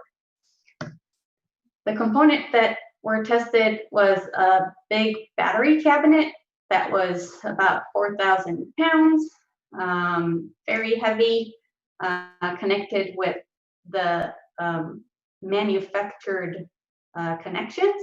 So it's 4 small angles at each corner of the component.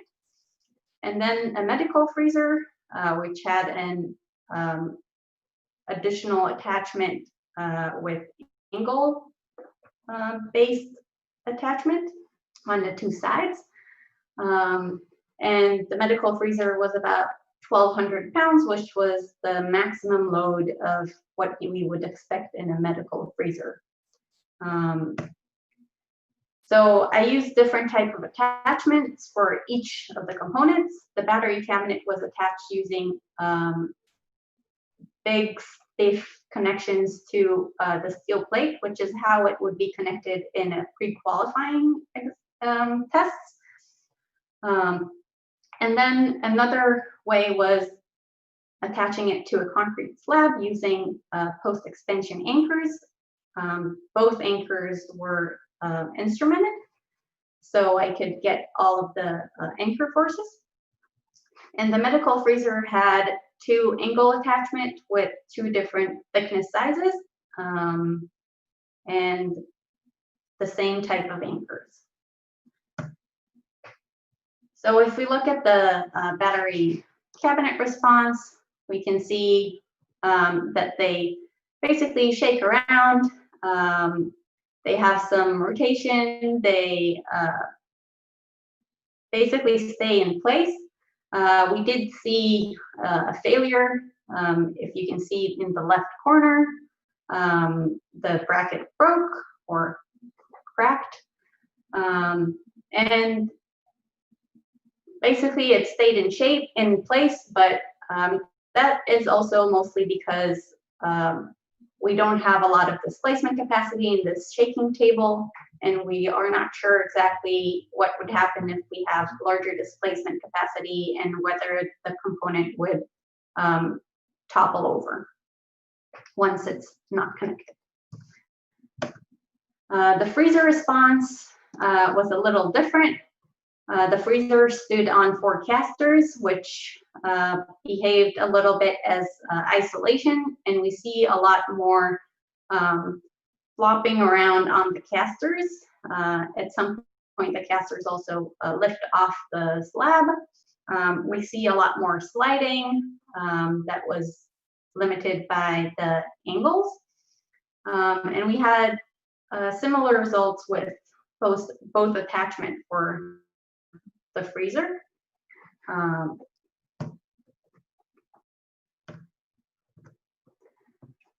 And if we look at the results from this experiment, one thing that I tried to look at is this component amplification factor, which is basically A sub P over R sub P, as we seen in the F sub P equation.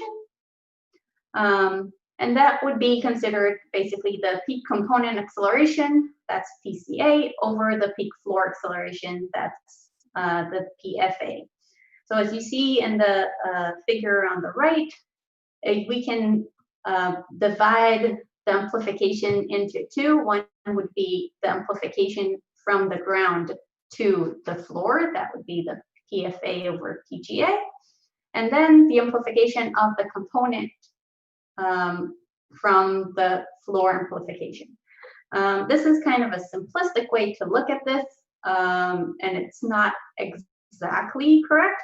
but it simplifies things and makes it easier to see what's happening. And it's also the way that the equation in the code is set up right now. So as we remember, according to the code, this A sub P over R sub P, the component amplification, was about 0.4 for most of the mechanical equipment.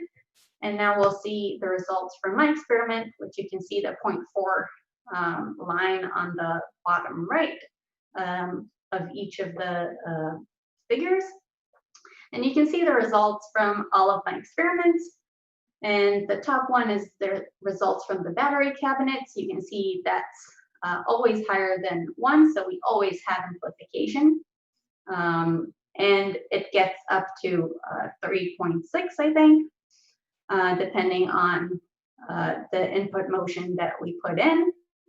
And then the freezer is on the bottom, that because it had the casters, which acts a little bit as isolation, we see that the amplifications are generally a lot smaller, and some of them actually got to about 0.4, but we still had one case where it was higher than 3.5, but overall it was lower, much lower than the battery cabinet. And if we look at the multi-directional effects, we can see that once we add additional dimensions for the input motions, we see large amplification, which is not surprising, but it's something that we need to consider when we're designing our non-structural component. If we compare the attachment design, we see that there's a large contribution to the system stiffness, especially in the battery cabinet, less so in the freezer that was on the casters. And it really controls the dynamic behavior. We'll see it a lot more in the next experiment that was focused on the attachment design. But even here, we see that the recorded load compared to the design load was 255% more in what we got in the experiment for the concrete connection, and 450% for the steel connection that was a lot stiffer. So we see that it makes a lot of difference in how much amplification our component is going to see. An additional interesting thing we saw in the battery cabinet response is that we had a 1D earthquake that you can see the direction on the right side. We basically saw that our battery cabinet had a C structural shape. So the door basically didn't transfer any loads. So what we saw was that the back anchors were really picking up almost all of the load. And we saw that if we look at the overall load of each side, it would be similar to what we get in the other direction, but all of it, or 95% of the load, went into the back anchors, which is a really important thing to note when you design for real equipment that you don't know the structural system of the equipment itself. You have to take into account that it might not be a symmetric black box. The last thing I'm going to mention about this experiment is an equivalent system that we looked at, trying to figure out what kind of ductility we can give to these components, or to the battery cabinet specifically, and then how much damping we saw in the components, because that's the main question I get when I talk to experts in the field. They always ask, well, how much damping do we really have in these non-structural components? So the displacement ductility that I saw in the battery cabinets was between 1.1 and 1.5. So it really in the same range as what they've looked at in APC 120 with their ductility values that were mainly between 1 and 2 or 2.5. And the damping that we saw for the cabinet was between 0.7 and 3%. And for the freezer, it was between 1.3% and 5%. The big difference here is mostly because at some point the freezer or parts of the freezer frame had locally buckled. And then we saw a lot more damping in the response. So it was between 1.3% and about 3% before we had the failure, and then it went up to 5%. These are the failures of both of the components. We see on the right the cabinet, the attachment cracked and basically moved around, destroying a little bit of the equipment that we used to measure. And the freezer had locally buckled in the bottom frame, which was not really affecting the load transfer that much. We could still keep testing the freezer. It didn't fall down or anything. And it added a lot of damping.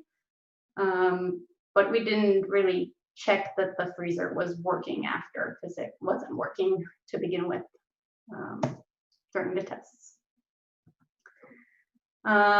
So after seeing that the attachment really had a lot of difference in the first experiment, we designed a second phase of the experiment that was looking at idealized anchored components and looking at different attachment designs. We looked at near fault input motions containing pulse, assuming that if we start having rigid body rocking, having a near fault input motion might affect the component behavior and amplification. We had this simplified component design so that we can concentrate on the connection. And we looked at different near fault input motions that you can see on the right. We had 8 different ground motions from the recorded peer database. So the specimen was the idealized non-structural component. It was designed to be as close as possible to a single degree of freedom system. So we put all of the mass at the top, as you can see on the 2 right figures. The component was considerably stiff without the connection, and the fundamental frequency was around 15 hertz. As you can see on the top right from a former NIST report,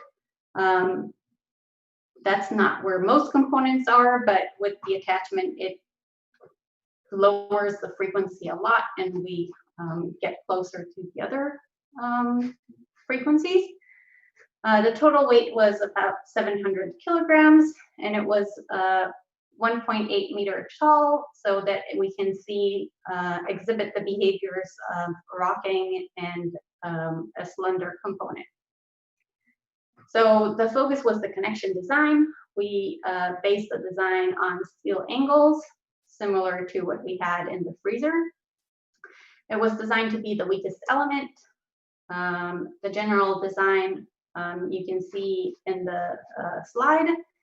So we had 2 angles, 1 on each side of the component, and we had 2 different geometries for each thickness. So we had the top thickness, which is 2.3 millimeters, so very thin angles.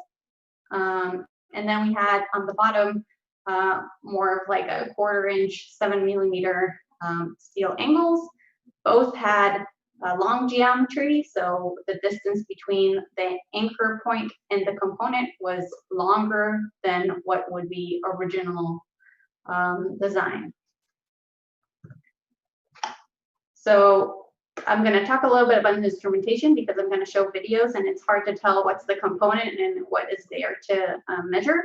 So we had a big rigid frame around the component to measure the displacement. So the displacement was measured between this rigid frame and the component itself, which is in the center, with temposonics, as you can see on the top. And then at the bottom, we measured slip and uplift in the corners of the component. The acceleration was measured at the center of gravity, at the top, and at the bottom. And now we can look at the videos. This is with the thick angles. The left side is the long geometry of the angles, and you will able to see that it moves a lot more than the right side. You can see the vibrations are larger for the left. And the right side was the short, thick angles. And if you look at the same one with the thin pair of angles, we have the long geometry on the right and the short geometry on the left. So you'll see a lot of vibration and rotation on the right compared to the left.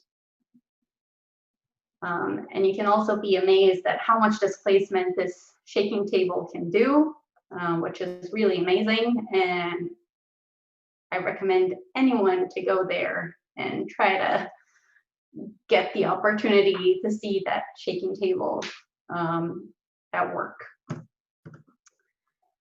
So if we look at the components frequencies with the 4 different attachments, we see that the frequencies for each attachment is pretty much steady throughout the tests, except for one spot where we had a failure. And that the attachment design have a really large effect on the natural frequency. So the component attachment really affects the boundary conditions of how the component is attached and how it behaves.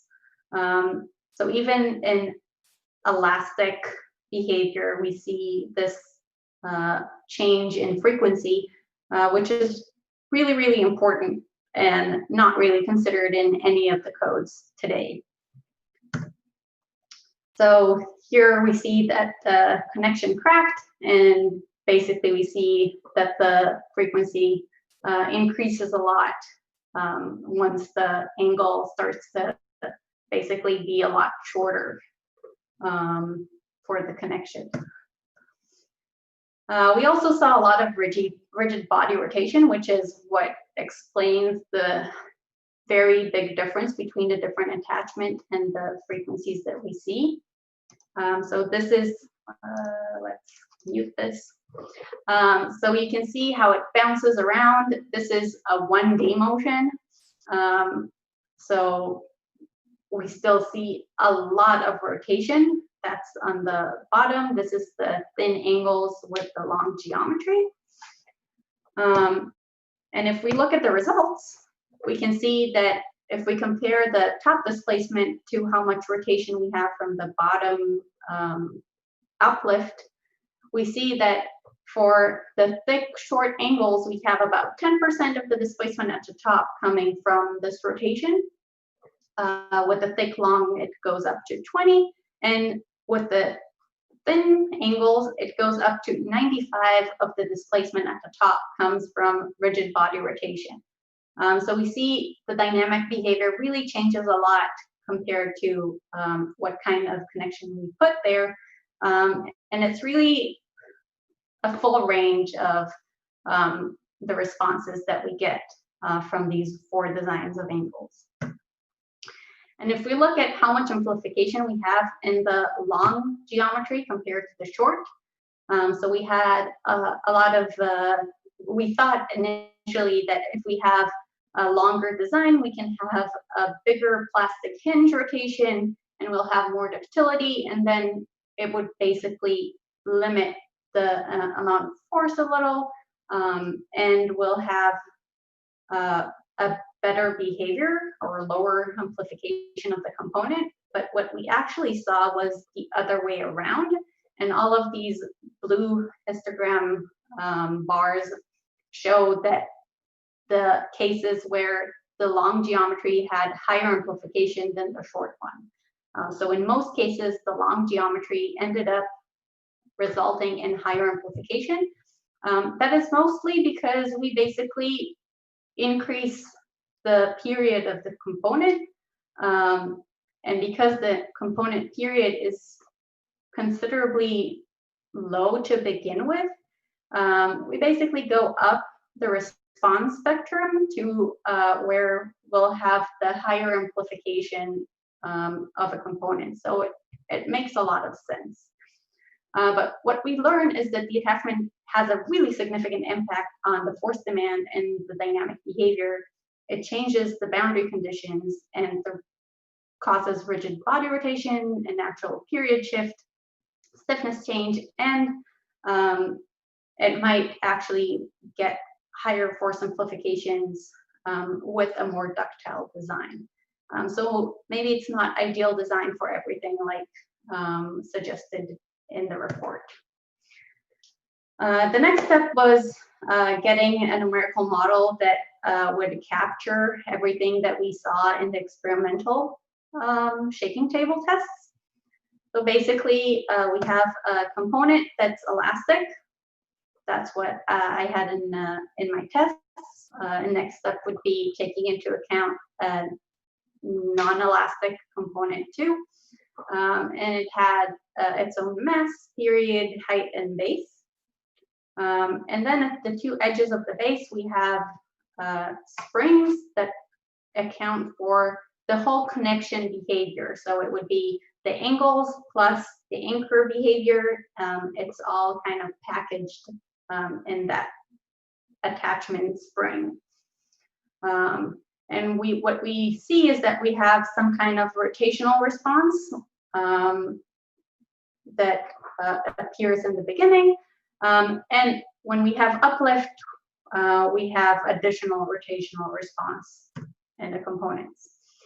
So if you look at the connection, the way that it's modeled is that we have some kind of gap in the compression side, which mostly comes from damage in the concrete and a little gap that appears in the actual connection. And in tension, we have a hysteretic response that we can control the behavior of it with different parameters. And then when I went into parameter fitting for the shaking table test, the component was based on a fixed period of 0.06 seconds, based on FEM models of the component, and white noise tests immediately after installation, so before we had any damage, and when it was completely fully fixed. So it's a little similar to what we see in the models. And then the initial stiffness was based on 50% elastic input motion that we had before the 100% recorded motion. And we can see softening between the different tests due to damages in the attachments in the slab. The rotational response, if we look at, so NEMO is a non-structural experimental model. We have 1 and 2. Here we see the two thick angles. The yellow one is the short geometry, and the blue one is the long geometry. But we see basically our hysteretic response, and if we look at the response history of the accelerations and displacements, we see that we have a pretty good match for the experimental and the numerical model for both of the components with the two different attachments. If we look at the frequency domain, we see that the frequencies of the numerical model and the experiment are matching pretty good. And when looking at the anchor responses, we also see that the tension we have in the experiment and in the numerical model match. So we're pretty confident in our numerical modeling. The future work that I'm going to do is do connection-only tests. That's what you see in the bottom picture. That's the test apparatus that I'm going to use for that in the next few weeks. Go into a numerical study of the key parameters and design approach for connections that could be implemented into other or future codes. So with that, I'm gonna finish and we can go on to questions. So thank you. Can you hear me? Yes. Perfectly. Can you please change into the English mode for the interpretation? Because the question that I have are there in Spanish. Yes. Perfectly.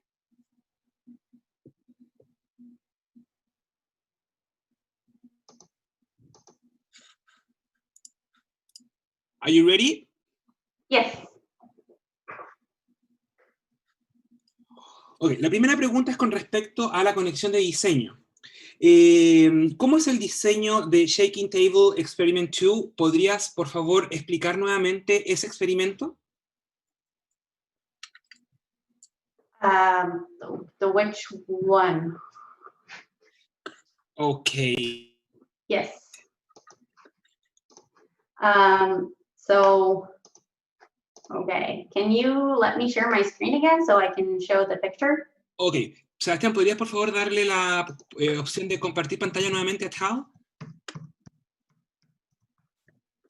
Ahora...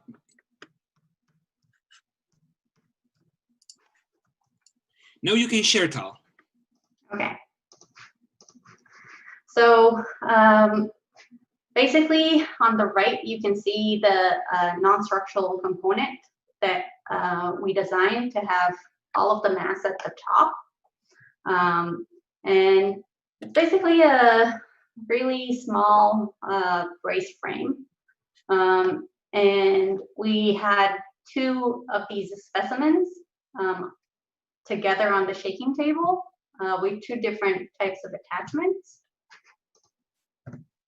And the attachments were steel angles that were attached on the two sides, as you can see on the right picture here.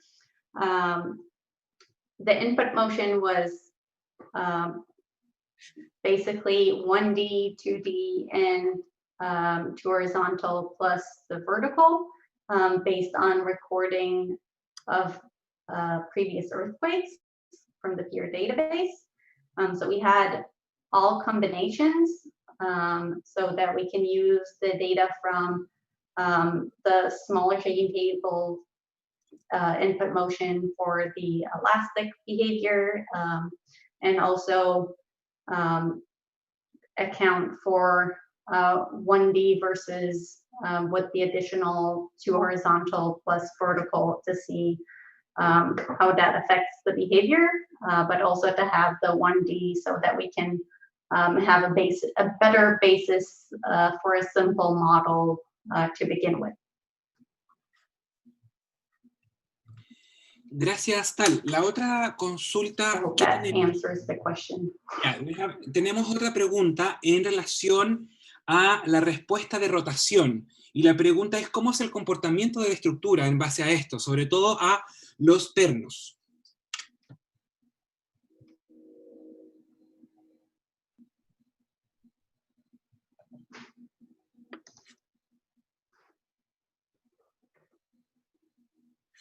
Tal, did you hear the question?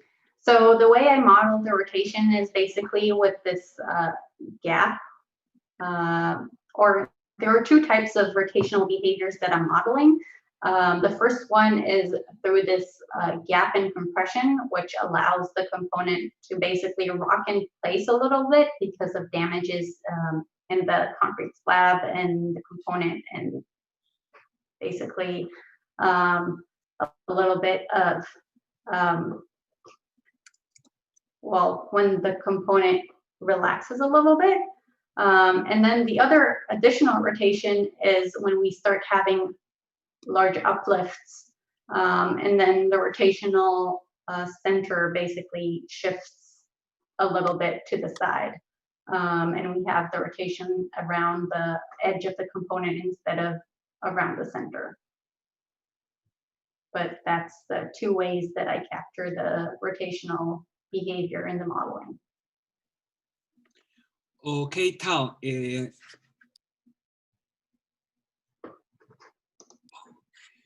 We have another question. You can change into the non-translated, or you can hear me right now, Tal? I hear you. Okay, perfect. Because the next question is in English. It said, dear Tal, as to the spectrum of the non-structural that you showed at the beginning, it is calculated as a single degree of freedom? Yes, so the spectrum is based on a single degree of freedom. I think what I showed was with the 3% damping. But yeah, that is based on a single degree of freedom. I also have additional calculations that are trying to look at an elastic, perfectly plastic behavior for those models and try to basically compare those to what I have in my modeling and what we have in the experimental tests. Tal, sorry, do you need to share the screen? Because no, I have the permission right now, but if you need it, I can give you the permission. I can share. You can share right now if you can use the graphics to explain the question. Yeah, so if we look here, this is the input motion response vector for the components, different components. This is for single degree of freedom components with 2% damping for the different ground motions. The region that really interests me for this experiment is basically between 0 or lower than 0.5 second period. That's where all of the components tested in the shaking table test were at. So that's the main focus of interest. And these are the expected results for a single degree of freedom with 2% damping. It is important to note that once we start having rigid body rotation response, the single of freedom models are not really applicable because we don't really have a fixed based model.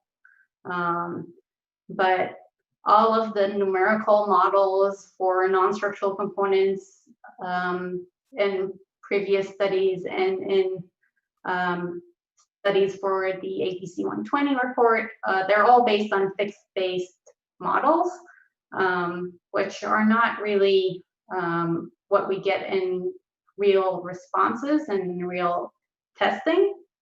But that's what we base our codes on. So that's what I've been looking at for my results, and to basically compare the results of my numerical model and the experimental tests to this fixed base model of the single degree of freedom model.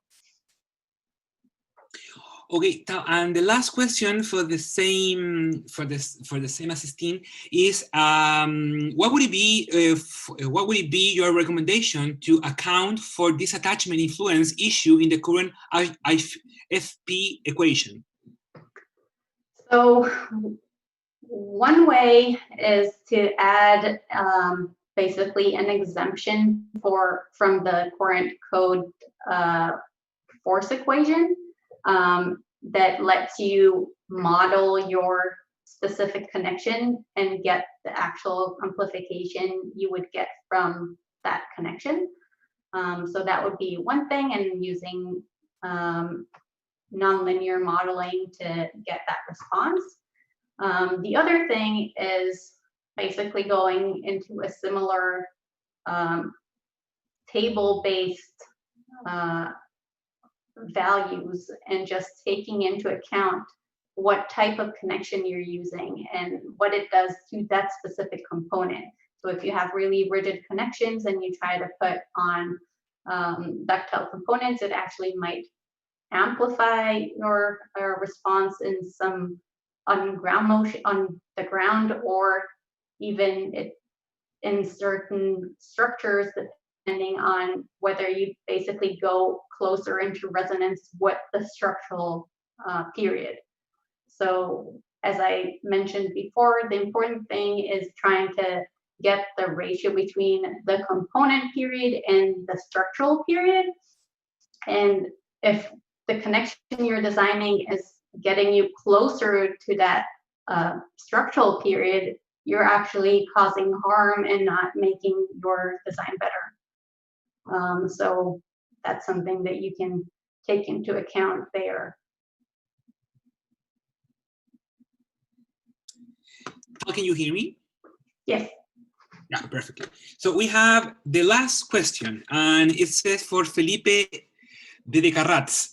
It says, what would you say if the main difference between design and a structural anchor and a non-structural one? So I think the main differences between them are how big they are, but other than that, you see similar behaviors. So it's just a similar thing, only a lot smaller, and you'll have a lot more impact for the non-structural system that is a smaller system and would be affected a lot more by this anchor behavior rather than a whole structure that would have a more complicated fixing to the ground, or but overall it's not completely different. The non-structural component is basically just a small structure. The main issue is that you would not necessarily know the structural system of this non-structural component when you're coming to design it. So there are a lot more uncertainties when you design for that. John wants to add something. Yeah, maybe I could contribute a little bit to that part of the discussion. In the world of non-structural components inside of buildings, as Tali has pointed out, the scale of the problem is smaller. It doesn't mean it's less important, but the anchors tend to be of smaller scale. Once you reach out of buildings and into the world of non-building components, like tanks and vessels, for instance, obviously the anchorages get much larger. And fundamentally, the aspects of anchor design that are important for building, say, column foundations, are equally important for non-building structural attachments, as well as for the attachment of cladding to a high-rise building. So the fundamentals don't change. Obviously, the scale changes, and a lot of the parameters that are also important for the anchor itself in terms of protection from corrosion, fire design, things like that may be different depending on the circumstance. I hope that helps. Okay, John, thank you very much. Tal, thank you very much, you too, for all the answers that you made. That was the last answer, the last question that we received. So I'm going to say thank you again, Tal, for your presentation, and also I'm going to read some regrets for you, like the very interesting investigation, and a congratulations for you from Jose Luis de Aupertuino.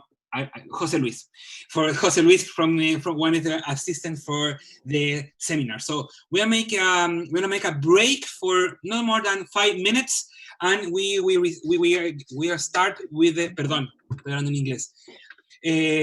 Vamos a dar un pequeño break de 5 minutos para volver con André con su presentación de Hilti EU Center, investigación conjunta sobre comportamiento sísmico de soporte de piping. Así que volvemos en 5 minutos.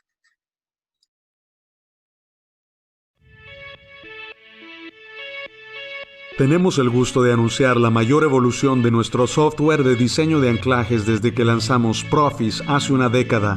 Nuestro nuevo software, Profis Engineering.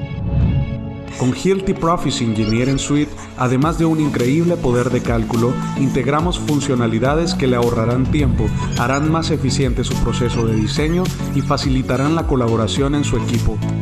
Una de las tareas que consume más tiempo es transferir manualmente cargas desde el software de cálculo estructural.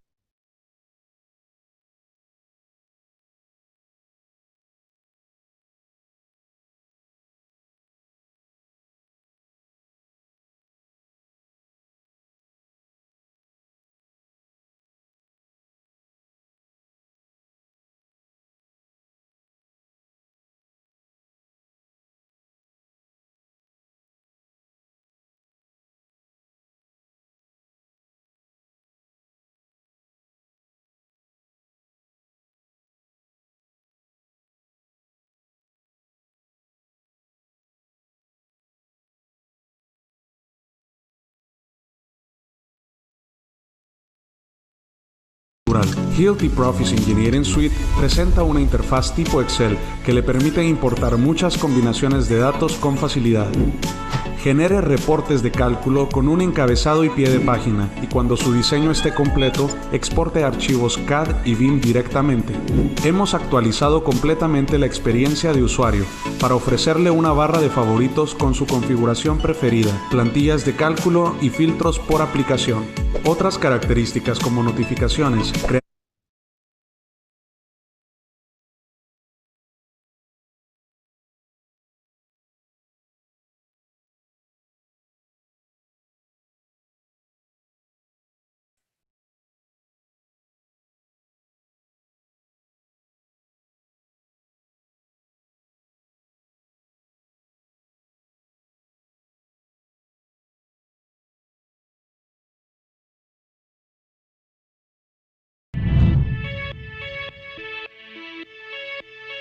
Tenemos el gusto de anunciar la mayor evolución de nuestro software de diseño de anclajes desde que lanzamos Profis hace una década. Nuestro nuevo software, Profis Engineering. Con Hilti Profis Engineering Suite, además de un increíble poder de cálculo, integramos funcionalidades que le ahorrarán tiempo, harán más eficiente su proceso de diseño y facilitarán la colaboración en su equipo. Una de las tareas que consume más tiempo es transferir manualmente cargas desde el software de cálculo estructural. Hilti Profis Engineering Suite presenta una interfaz tipo Excel que le permite importar muchas combinaciones de datos con facilidad.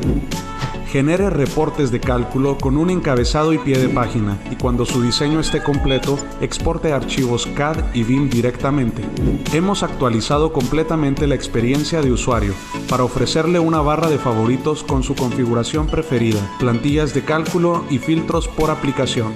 Otras características como notificaciones, creación de plantillas, botón de deshacer y opción de compartir en la nube le ayudan a maximizar su productividad mientras mejora la colaboración en su proyecto. Con la avanzada funcionalidad de diseño de placa base, puede diseñar de forma rápida la conexión entera de acero a concreto, incluyendo la placa, anclajes, soldaduras y refuerzos. Compruebe qué tan cerca su placa está respecto del ideal. Considere fácilmente alternativas hasta encontrar la mejor solución para su proyecto. Todo esto suma al ahorro de tiempo como ningún otro en la industria de 15 minutos por cálculo. En Hilti nuestro modelo de negocio está basado completamente en entender a nuestros clientes mejor que los demás. Y Hilti Profis Engineering Suite es nuestro último ejemplo de compromiso en la innovación de anclajes. Conozca más sobre cómo obtener beneficios de Hilti Profis Engineering Suite. Solicite una prueba gratuita, un demo personalizado o contacte a un especialista de Profis para más información. Bueno, como lo habíamos dicho, íbamos a hacer solamente un pequeño break para volver con el simposio. Andre, are you there? Can you hear me? Yes, I am. Can you hear me? Perfectly. So right now you have the permission to make the share screen. Y mientras Andre hace I don't think so. I cannot. This will stop the You screen. have the host right now. Okay, so let me see. I have a message. This will stop other screen sharing. Do you want Yeah. to continue? Okay. Exactly. You have the power right now. Ah, I see.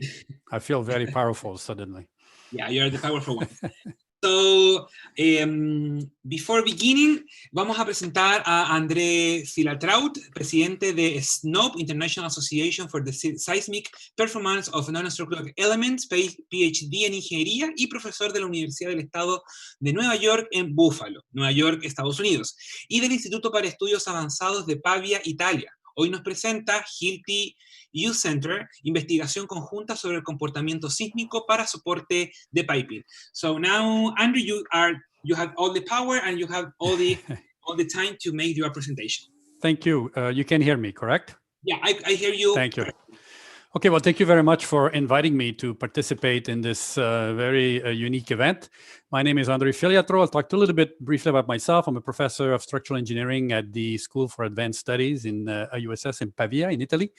And also, I'm a professor emeritus at the State University of New York at Buffalo. And this very fancy title only say that I'm recently retired from the University of Buffalo. I'm a recent retiree last August, but I'm still active in Italy.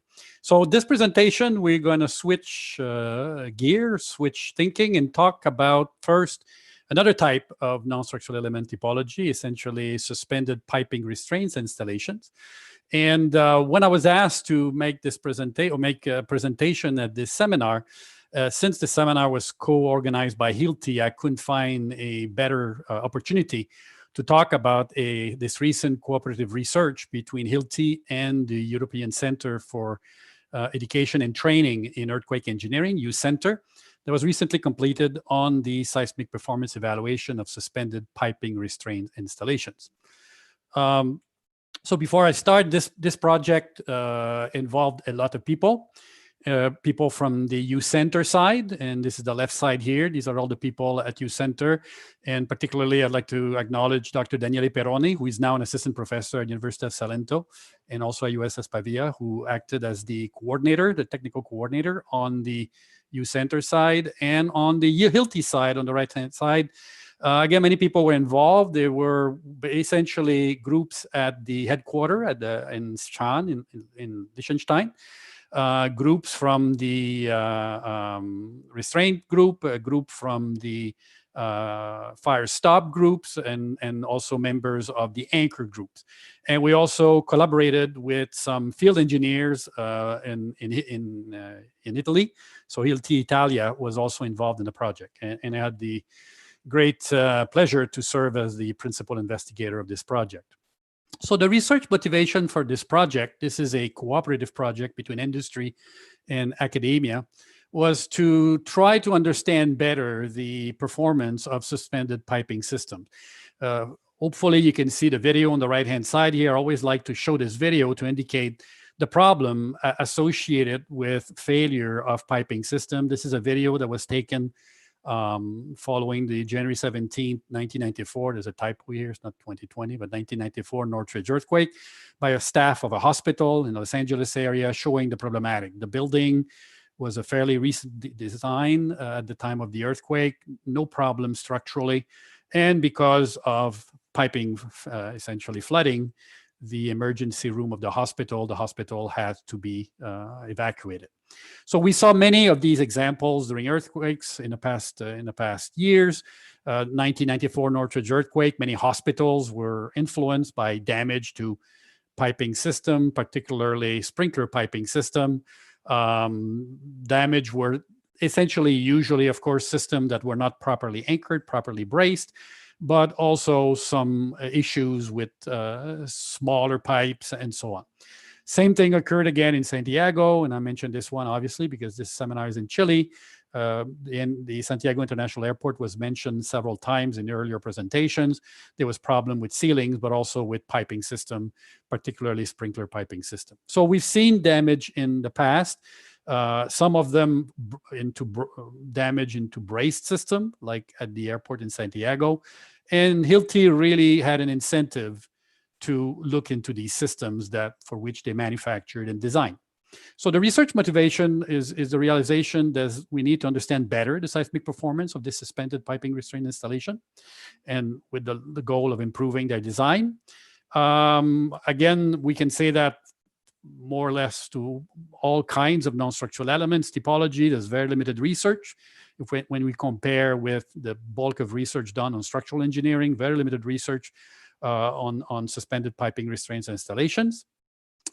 And despite there is empirical guidelines that exist, NFPA 13, FEMA 74, SAE 7, of course, included as well.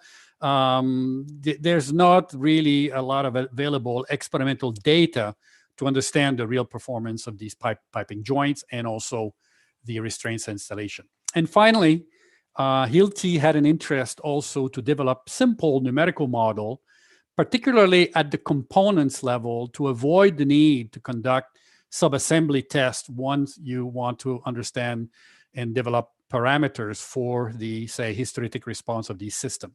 So there's really no numerical model that existed really that are, let's say, mechanics-based, I would say, that allows the development, let's say, of pushover curves and seismic performance parameters. So the research objectives of the part of the project I'm going to be discussing today, this project was fairly broad in scope, but the one I'm going to be talking about today is twofold, experimental and numerical. So what we wanted to do here is develop an experimental database on the seismic performance of piping restraints installation. And here we'll discuss mainly the results of subassembly test on 4 different types of suspended brace trapeze installations. And this experimental program was done under both monotonic and cyclic tests. And the idea here was, from these cyclic tests, try to analyze them in terms of global response parameters and damage states. Again, the view is to think about performance-based engineering. So essentially relationships between displacements and damage states, or deformation, let's say, in damage state. Then on the numerical side, what the idea that we had here, the main objective is to develop what we call mechanics-based numerical models that are able to predict the backbone, the force displacement curves of general or variety, I should say, of suspended brace trapeze installation. And these numerical models should be so-called mechanics-based in the sense that they should be based on component testing, which are a lot less expensive to do than do subassembly testing. So the idea is, if you can develop a database of components tests, which are the components that are part of these trapeze or restraints installations, then you can use the numerical model to build essentially a large ensemble of response and then use this for design. So that's essentially the 2 research objectives. So the scope of the project I'll be discussing today spanned from 2016 to 2019, 3 years. And it started out with a field survey. So the member of the team from Hilti, Italy, conducted a survey among contractors, fabricators, designers, installers, and so on, to identify the most common seismic restraints of suspended non-structural elements, piping system in our case, that are installed in Italy. And the results of that survey shows that most of the installation supports were for sealing applications. In other words, the suspended system or the restraint system is suspended from the ceiling as opposed to a wall, for example. And the most common one in Italy were either made of channels or rod brace or rod sway bracing. So as a result of that, we agreed, or we came up with a typology of 4 different systems, SSM1 to SS4. The first one is a trapeze with transverse channel bracing. So you could see typically a sway bracing installed transversely to the direction of the piping, and typically a bracing taking tension and compression. Similarly, SS2 is a similar channel bracing system, but now with the bracing in the longitudinal directions of the piping. And in this case, traditionally, you would use 2 braces just for symmetric purposes. We also looked at configurations of trapeze braced with rods, so threaded rods, SS3, is a trapeze with transverse rod braced in the transverse direction. And because typically these rods are very slender, they take very little compression. So typically the design calls for tension-only system or 2 braces in opposite direction. Similarly, the configuration SS4 involve longitudinal rod bracing systems, where again, the sway brace is in the longitudinal directions of the pipes. And again, because of the very small compression capacity of these rods, you would use 2 rods per side for a total of 4 as sway braces. So this is the 4 configurations we'll be considering. And the general objective of the project was to evaluate experimentally the seismic behavior of the selected braced trapeze, both in terms of cyclic response and failure mode, and evaluate their key response parameters. So we can parameterize essentially their backbone curve, their envelope curve. Then we're going to develop a numerical model of the suspended brace installation based on the component testing. So which components in each of these configurations govern the behavior in terms of strength, stiffness, and so on. And based on the testing of these components, how can we reassemble them to create a variety of geometry, a variety of design situation from which we could then develop numerical model in order to predict their force displacement characteristics. And Hilti has a great interest into this because this would reduce the number or the need to perform large and expensive subassembly tests. So the idea is having a component test database you can move immediately to predict the subassembly behavior. So in the portion of the research methodology, here we have component testing, subassembly testing, numerical modeling, and this leads to a reduction of need for subassembly tests in order to predict response. So today I'll be concentrating mainly on the subassembly testing and the numerical modeling.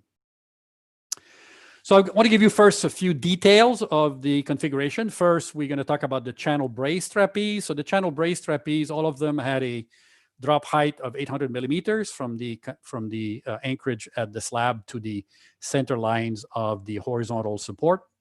All the angles of the sway braces were at 45 degrees with the vertical. And all the components, the horizontal components, the vertical components, and the sway braces were all made of channels. Again, based on the survey, there was a variety of size channels that were used in practice, and we focused in on the one that was the most used in terms of application, and we settled on the MQ41. This is all Hilti proprietary numbers. They're basically 41 millimeters channels with a square aspect ratio. The connections to the top slabs were made with proprietary Hilti rail connections, and the connections between the horizontal and the vertical channels were made also with proprietary angular connections. The connections of the sway braces, both to the slabs and to the channels, to the vertical channels, were made with, again, hinge connections. Now, one thing I want to say here, although we use rail connectors and so on to connect, and hinge connections to connect the specimens to the slab above, the anchors were not included in the scope of the study. We had a long discussions about this. Should we include the anchor? Should we anchor the components to a concrete slab, for example? And it was determined based on preliminary monotonic tests that the type of loadings that were generated by these trapeze, at least for, let's say, healthy concrete, did not warrant the specific inclusions of the anchor. In other words, if you have well-designed anchors, their capacity should be sufficient not to affect significantly the behavior of these systems. Now, one characteristics that was included here that was different is the inclusions of pipe rings. So we tried to be as realistic as possible to include all the components, and pipe rings were included. And the pipe rings were attached to the horizontal channels with some 12 millimeter threaded rods that were essentially attached or bolted through the channels, and with some stiffener plates also included inside the channels. The rod brace trapeze specimens were of similar constructions, at least. The height was a little higher, 900 millimeters. The angles were also 45 degrees with the vertical, but now the horizontal elements were still our 41 millimeters channel, the MQ41, except now all the vertical elements and the diagonal sway braces were all made of 10 millimeters threaded rods. That was the main differences. Again, some hinge connections connected the sway braces to the slab above and to the vertical channels with proprietary hinge connecting elements from Hilti. Again, pipe rings were included, and 12 millimeters threaded rods were connecting the pipe rings to the horizontal channel. This is a view of the experimental setup that was used. A special 3 meters high steel frame was constructed. These tests were conducted in the U Center laboratory in Pavia. We had the opportunity to vary the vertical geometry to accommodate different drop heights from the pipe through different support plates. We tested 2 braced trapeze simultaneously. You can see in the picture here. One, this is a longitudinal test, so a longitudinal braced trapeze test. So 1 trapeze over here, 1 trapeze behind. And to be realistic, we introduced some piping into the experimental setup. So we had essentially gravity load on the braced trapeze included by simulating the a tributary weight applied to rigid steel pipe. So we had, when I mean rigid steel pipe, I had thick steel pipe. We had 4 of them going through 4 pipe rings.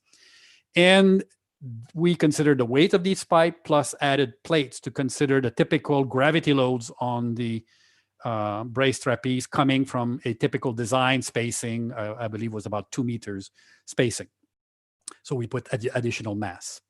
And the horizontal actuator applied the seismic displacement history through a reaction wall at the back, as you can see here in the picture on the top right.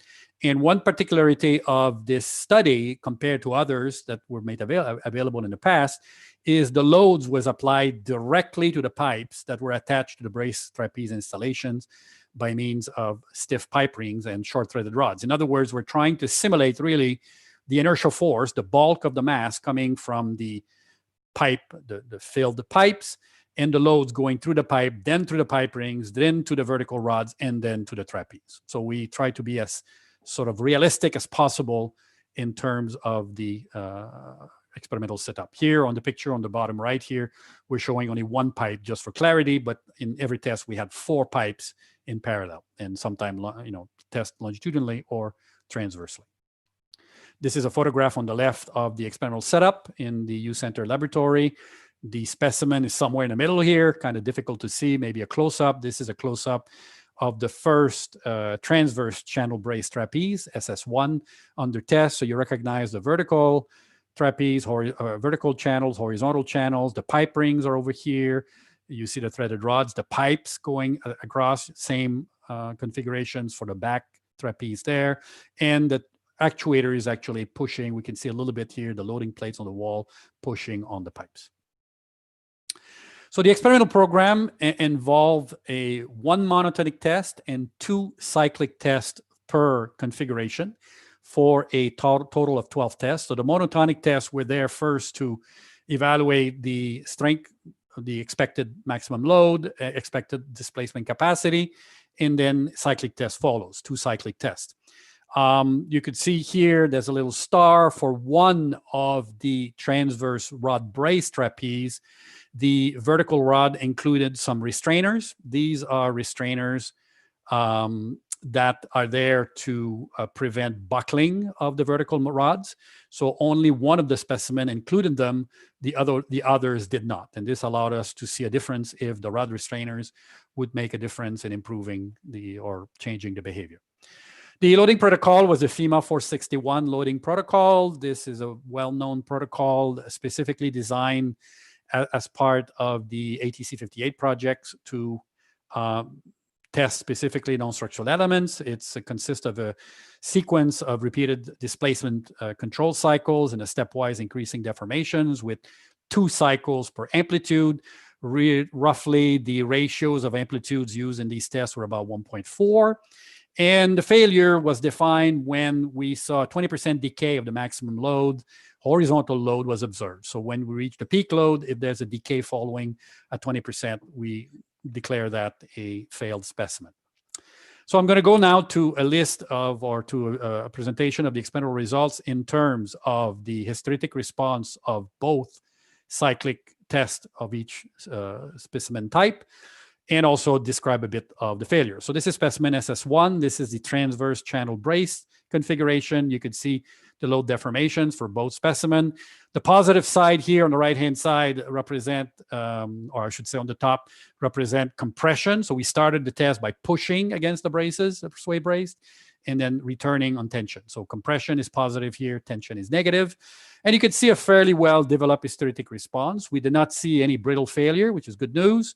Fairly fat loops, meaning good energy dissipation.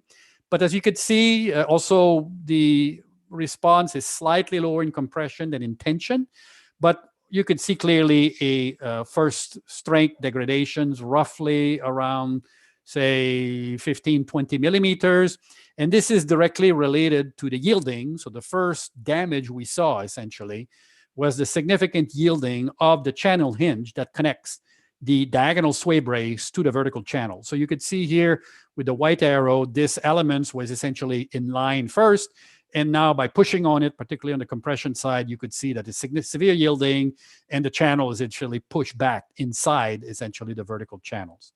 So the first lesson here, and this is, we're going to see that again in these tests, is really the strength of a channel brace trapeze is as little to do actually with the strength of the diagonal sway brace. Really the strength is limited by the connectors, in this case, the hinge connectors between the sway brace and the diagonal or the horizontal and vertical channels that really governs the strength. So this is interesting because it opens the possibility of the concept of structural fuse. In other words, in this case, we have an uncontrolled yielding or an unintentional yielding, let's put it this way. Perhaps by optimizing the geometry of these type of connectors, perhaps you could have something that is very ductile and act as a fuse and dissipate a lot more energy. So that's a possibility. You'll notice also in these hysteresis loop a second reduction of strength towards the end of the test. And this was essentially happening when one of the two channels started disconnecting because you saw failure in these hinge connections. And at the end, the failure modes occurred essentially when the diagonals sway brace disconnected entirely from the trapeze. Specimen SS2 exhibited a similar behavior, but not really a reduction of strength in this case. SS2, again, is a channel brace trapeze braced in the longitudinal directions. Obviously, the loads are higher because you've got two braces, so that's sort of expected, but also a very nice sort of ductile behavior. Now, in this case, again, the strength is not governed by the capacity of the sway brace, but in this case, is governed by the yielding of the threaded rods that connect the pipe rings to the horizontal channel. So you could see here on the right-hand side, maybe a close-up, this is more close to failure. And the failure occurred essentially when these threaded rods yielded. There was also some torsional deformation in bending and torsional deformation in the horizontal channel. So again, even in the longitudinal direction, the strength is really governed by a connections rather than the sway brace capacity itself. And again, it leads perhaps the way to introduce some structural fuse. Now, if we move on to the rod brace trapeze, this is a totally different issue now. We have very slender braces. So first of all, you could see that the hysteresis loops are a lot thinner, use less energy dissipation. The first specimen, if you recall, included vertical rod restrainer. The second one did not. Here, I'm showing the picture on the bottom left here, what it looks like at large deformations. This is a deformation of the vertical rods in compression. So although we had some rod restrainers, of course, you can't perfectly meet or restrain the full height. And you could see towards the end, very huge deformation, essentially double curvature deformations of the rod at the end of the rod restrainers. The strength is slightly increased due to the fact you have rod restrainer in the vertical rods, but very little compared to when we don't have any rod restrainers. So at large deformation, what happened? Of course, very large deformations in both vertical and sway braces, vertical rods and sway brace rods. and essentially buckling and so on with very large deformation, including out of plane rotation of the specimen in the first specimen here, and also rotations in the second test as well. So essentially for rod brace trapeze, the lesson here, buckling of these braces govern the behavior. If we move now to the longitudinal rod brace trapeze, sort of similar behavior. Again, relatively good loops. However, we have very early buckling. And you can see here, again, a lot of deformation in the vertical rods when you go to the tension side. So this is the compression side. So this would be the tension, say, brace, and on the compression on the other side, very large deformation. And in this case, we also saw some torsion in the horizontal channel, kind of similar that we saw with the channel brace trapeze, but in this case, no failure of the rods connecting the pipe rings. Essentially, some deformation in the horizontal channels, but the loads were sufficiently low to prevent failure there. So again, so I'm just showing those deformation here with these arrows. So if we look in terms of response parameters, what we wanted to do now out of these tests and characterize particularly the backbone curve. So we were inspired by the FEMA P75 methodology for structural elements in terms of quantifying the parameters. So we defined 6 parameters to define the backbone curve of the specimen. The first one is obviously the maximum strength or the maximum load that is captured during the test. The other one was the initial stiffness, which we define based on crossing a initial stiffness on the force and the deformation at 40% of the peak load. So if I define a point here at 40% peak load, I draw a straight line, I get a stiffness, I'm going to call this the initial stiffness. This is a subjective definition, but it represents fairly well the elastic portion of these specimens, although the elastic portion is relatively for small displacement. The third parameter was the yield displacement, defined as the ratio of the maximum load capacity and initial stiffness, essentially QM over KI. We also defined the ultimate displacement, which corresponds to the displacement at 80% of the peak load in the post-peak range, if we reach it. So basically, when we see a reduction of 20%. And we define the effective ductility being the ratio between this ultimate displacement and the yield displacement. We also looked at the energy dissipation capacity of each specimen, and we defined essentially the equivalent viscous damping ratio based on Jacobson's damping, which is essentially equating the energy under the curve or the energy under the hysteretic loop to the energy dissipation dissipated by an equivalent purely viscous dashpots at the same displacement.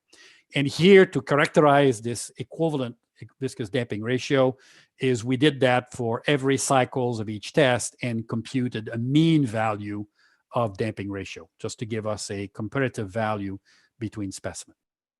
So if we look at the experimental results, this is the results now of the response parameters obtained directly from the experimental hysteretic response obtained. So if we looked in terms of strength, well, it's not surprising, of course, that the longitudinal braced trapeze, both for channel braced trapeze and rod braced trapeze, showed the highest strength, mainly because you have typically more bracing elements with about the same strength in both cases, because again, the strength is limited by the connections. In terms of ductility, we had a ductility varying from 1.5 to 5.1 overall. The lowest ductility was 1.5, the highest ductility 5.1. And sort of surprisingly, the rod braced trapeze show higher ductility. Now, this is a bit misleading, because if you recall, the definitions of the ductility is the ultimate deflections divided by the yield deformation.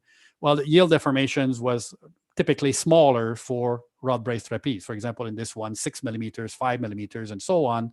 They were actually smaller than for the channel braced trapeze, therefore kind of distorting a bit the ductility. However, for the longitudinal one, we saw very large displacement, so 46 millimeters in terms of displacement. Energy dissipation, we clearly saw more damping, equivalent viscous damping in the channel braced trapeze than in the rod braced trapeze, as you saw the shape of the hysteresis loop. Again, I'd like to make a comment here. You could see the values. These are average values over all these cycles. 18, 15, 16%. This is much higher values that are used in practice. Typically, we use 5% for non-structural elements, and also much larger than, say, the presentation we just saw before. Now, this is the results, of course, of the very ductile nature of these non-structural elements that are able to dissipate significant amount of energy. And this is something that should be somehow representative in design, where at the moment, this is not considered. So if we move to the numerical modeling now, the idea, again, as I mentioned, was to develop sort of mechanics-based numerical model based on component testing.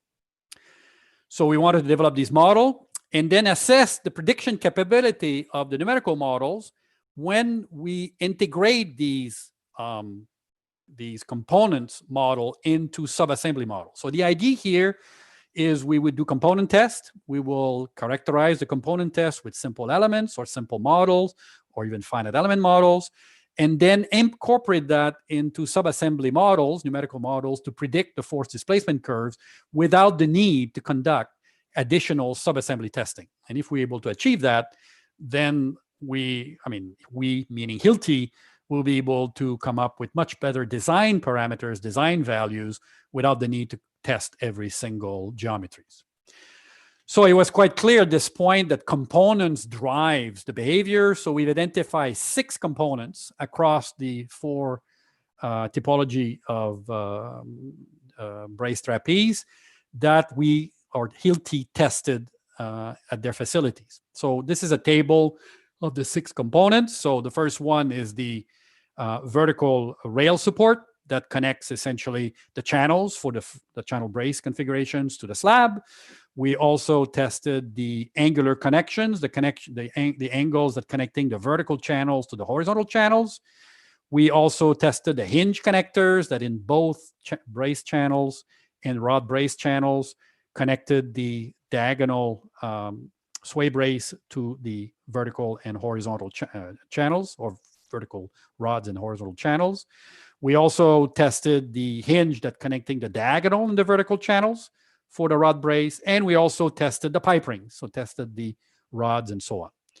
So the testing of the component test, same idea. So we tested both a monotonic, cyclic test, and we tested them in various configurations, either directions, depending how they behave in the assembly, and under either bending moments, axial force, or shear force, depending on how they're loaded, essentially, in the subassembly. So a total of 44 component tests were conducted. Again, the focus of this presentation is not on the component test, but I'm just showing you here some pictures of how these tests were conducted in a loading machines in Sean. So these tests were done by Hilti in Sean, and you could see here the different directions. So for example, if I take the rail, the C1, the rail connectors, we tested it essentially under bending moments and shear in the strong axes, weak axes directions with an extender here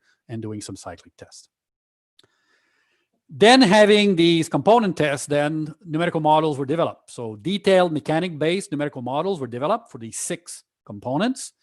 And the idea was to then introduce them into the subassembly to predict the overall subassembly behavior. So in some cases, when we found that some of the components were not critical, then we introduced some elastic elements there. Only the one that really showed some inelastic deformation in the subassembly test were tested. And to develop these models, the OpenSeas software was used. So that's an open source model, very popular in earthquake engineering, that was used. Again, to give you a flavor of the type of modeling that was used, I'm showing you 2 here. I'm showing you the model of the component C2, which is the angular component connecting the horizontal channels to the vertical channels in the channel brace trapeze. You could see the geometry here with a variety of elements that are used. Some elastic beam column elements are used. Some fiber beam column elements are used at some portion to simulate yielding, where yielding was observed. Some zero-length hinge elements are used. Some rigid elements are used, and so on. So to try to capture really what's happening in a component test here, I'm showing you to the bottom left here a comparison of the in dotted line of the component test on one of the component tests of this component C2, and the solid line being the prediction of the numerical models of the envelope. We're not predicting the overall cyclic behavior, we're predicting the envelope. Similar here for our hinge connection. So you could see the geometry. You can maybe recognize a bit the geometry, the way this is assembled. And again, different types of element, nonlinear big column elements, fiber elements, and so on. And again, this is the results of a component test, 2 of them. And you could see the solid line here, again, predict reasonably well. So equipped now with these numerical components models, we can go ahead now and predict the subassembly. So what I'm going to show you here is a comparison now between the backbone curve of all the subassembly tests. I picked one of the 2 specimens of each test, of each type. There was not a lot of difficulty. So the component SS1, this is a transverse channel brace trapeze. Again, the gray line is the experiment. The solid line is the numerical model. And you can see the numerical model is able to predict fairly well the yielding and failure of the connection elements here, connecting, or the hinge element, connecting the diagonal brace to the horizontal and vertical channel. So you could see the model predict what it's supposed to predict. So the idea now is if I have different geometry, different size of elements maybe, where I know the component test, I can go and predict this generally. Same thing for SS2. SS2 is our longitudinally braced channel brace trapeze. Again, the model is able to predict the deformations in the rods of the pipe ring that you could see here, and also the deformations of the horizontal channels fairly well. And it predicts reasonably well the pushover curve. There's a bit of overestimation here towards the peak load, but still not too bad. If we move now to the rod brace trapeze, these are governed by buckling, and you could see the numerical, again, predict fairly well this buckling, maybe some inaccuracies at the peak displacement or a peak load, but still not bad. We predict the peak load reasonably well. And you can see the model on top left is able to predict fairly well the buckling of these rod elements. I must say that these elements included in OpenSeas included essentially some notional loads or initial deformations to give him a bit of a push in one direction, because otherwise, of course, we wouldn't see any buckling. Same thing for the longitudinally braced trapeze. We're able to model reasonably well the backbone curve. And again, the behavior is governed by buckling of the diagonal sway brace and also the vertical rods. Now, if we look in terms of predictions of response parameters, what I'm showing you here is the same response parameters, strength, stiffness, and ductility coming from the experiments. And now those are predicted from the numerical curve. So basically, the numerical value you see here is essentially taking these numerical pushover curve and applying the same definitions that we apply from the experiment. And you could see the results are fairly good, within, say, 10% for most of the parameters. There's maybe an outlier here in terms of ductility of the longitudinal channel brace trapeze. And this, again, has something to do with the estimate of the yield displacement, as you saw in the comparison of the results, which creates some discrepancies in the change in the change in ductility. So predicted 3.3 versus experimental 2. So as a conclusion of this, basically of this phase of the project, from the subassembly testing, all the specimens exhibited a significant strength capacity. There was no brittle failure occurred in any of the tests, which is good news. Fairly ductile response, as you saw in the hysteresis loop. No specimens lost its gravity load capacity in any of the tests, although there was some disconnection of some of the sway brace in some of the tests. The vertical elements, the vertical channels or the vertical rods were never in jeopardy of losing their gravity loads. And all the test specimens, as I said, exhibited ductile behavior. If we focus specifically on the channel brace trapeze, the strength was limited by the capacity of the connecting elements rather than that of the sway braces themselves. So it's not the strength of the sway brace that governs the capacity. So again, this opened the door to the structural fuse concept. So you could conceptually think of optimizing, for example, the geometry of a link, or make this link maybe friction base or something like that to more reliably focus where damage would occur or where yielding would occur.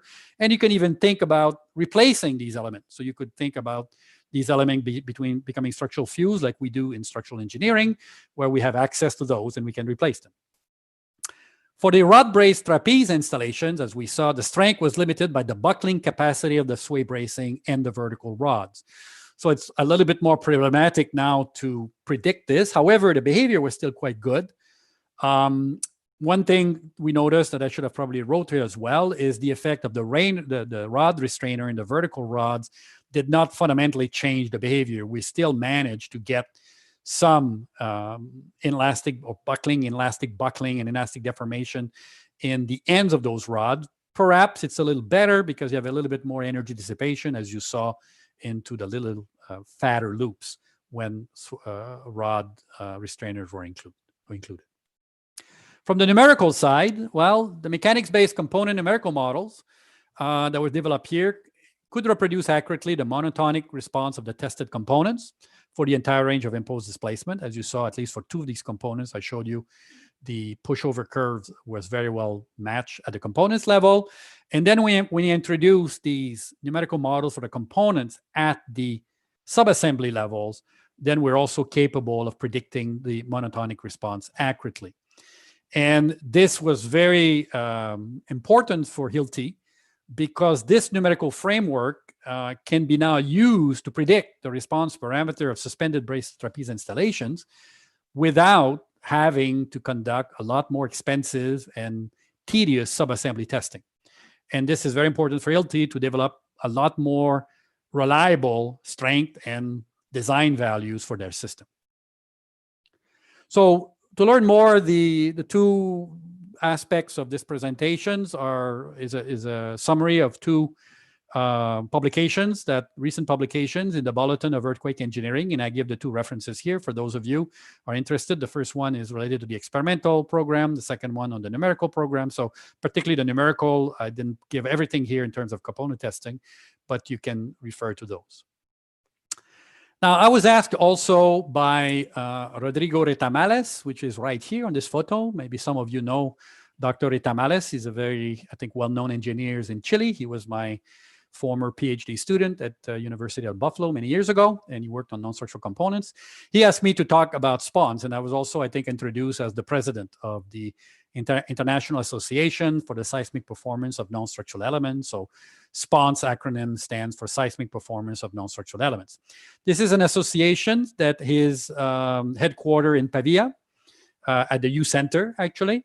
And it involves, at the moment, somewhere around 150 members scattered across the globe. This is a photo that was taken during the last international workshop that was taken in May 2019 that took place in Pavia.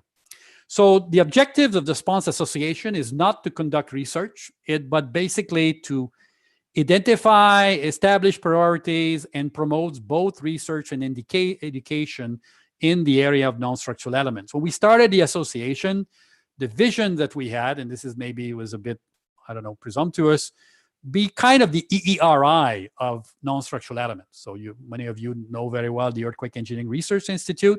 This is an institute that does not really sponsor research, but help a lot the disseminations to professionals and also to the wide earthquake engineering community, new knowledge and so on in earthquake engineering. So this is the vision that SPONS had when it started in 2014. So we do a number of things, and particularly assist in the dissemination of research findings. And in particular, we have to hold a workshop, an annual international workshop, not every year, every 2 years, which is called the SPONS Workshop, the International SPONS Workshop. If we look at the recent activities, we had so far 4 workshops, starting the first one in 2014 in China, followed by Pavia in 2015, New Zealand in 2016, and Pavia again in 2019. The next one will be in 2022. It was scheduled for 2021, but because of the COVID restrictions and so on, we felt it was prudent to move it by 1 year. And this is a very important event for the association because it's planned jointly with the Applied Technology Council in Redwood City, California, and it's going to be held in the San Francisco Bay Area in 2022. Also, we are very active in organizing special sessions at major earthquake conferences. So maybe some of you attended some of these sessions during the World Conference in Chile in 2017.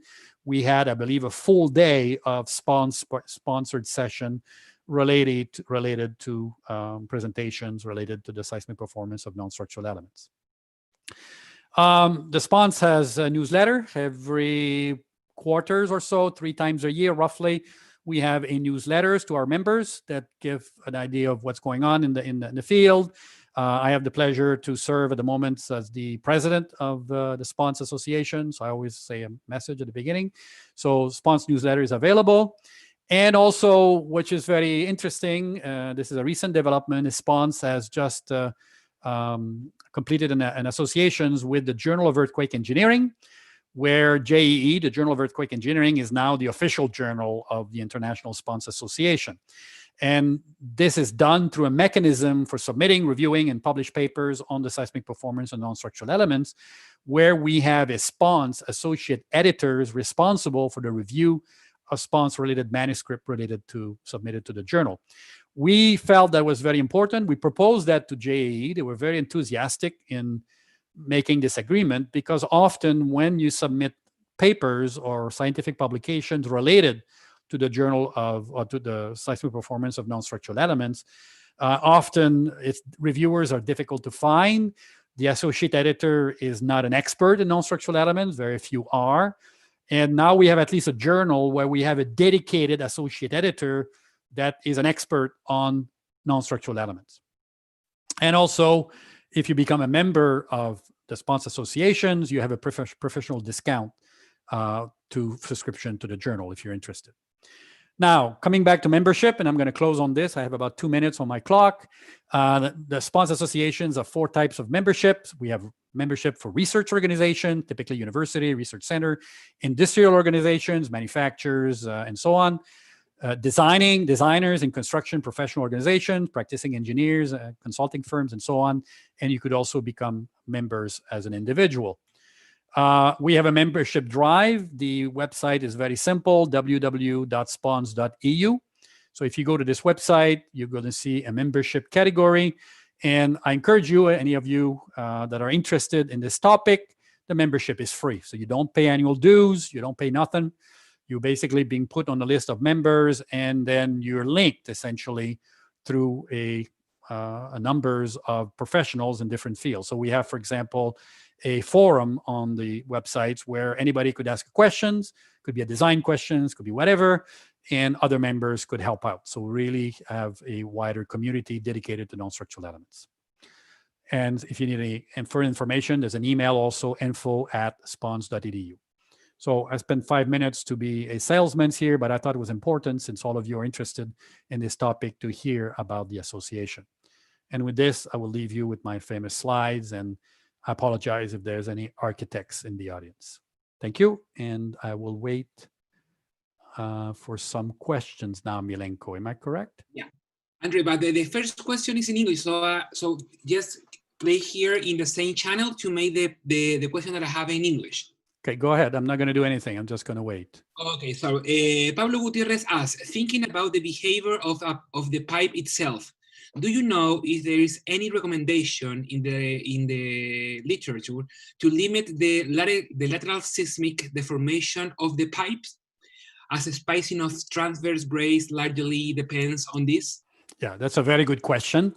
This project obviously neglected that. Another part of project looked into that and came up exactly with these recommendations. So typically, one of the issue, for example, I'll give you an example. One of the aspects of this project was fire stops.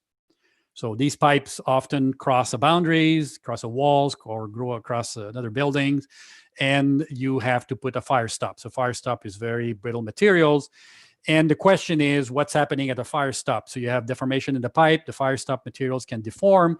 So the recommendation essentially is to include or to put more sway brace beyond the design, close to these areas where you can have large deformations in the pipe. So we have proposed, as part of this project, to Hilti, and Hilti is considering introducing that in their practice. For example, adding some sway brace near a fire stop, just as a prescriptive measure. Now, in terms of a pipe itself, well, you can model those. These could be models as beam elements, for example, so you can have a fairly good handle of deformations between sway braces.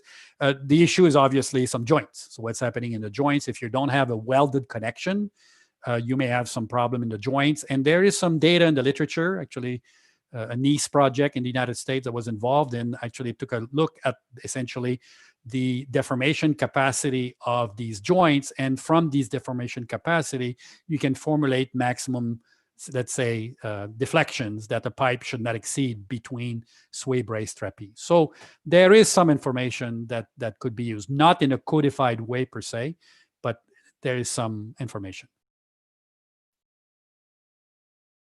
Okay, Andre, and we have another question that is in Spanish, so I would like to please change the channel, please. Yes, I'm going to stop sharing and I am going to put English, okay? Okay. La pregunta es con respecto al modelo SS1 que mostró del sub-assembly testing. ¿Cómo fue el comportamiento de la estructura en general?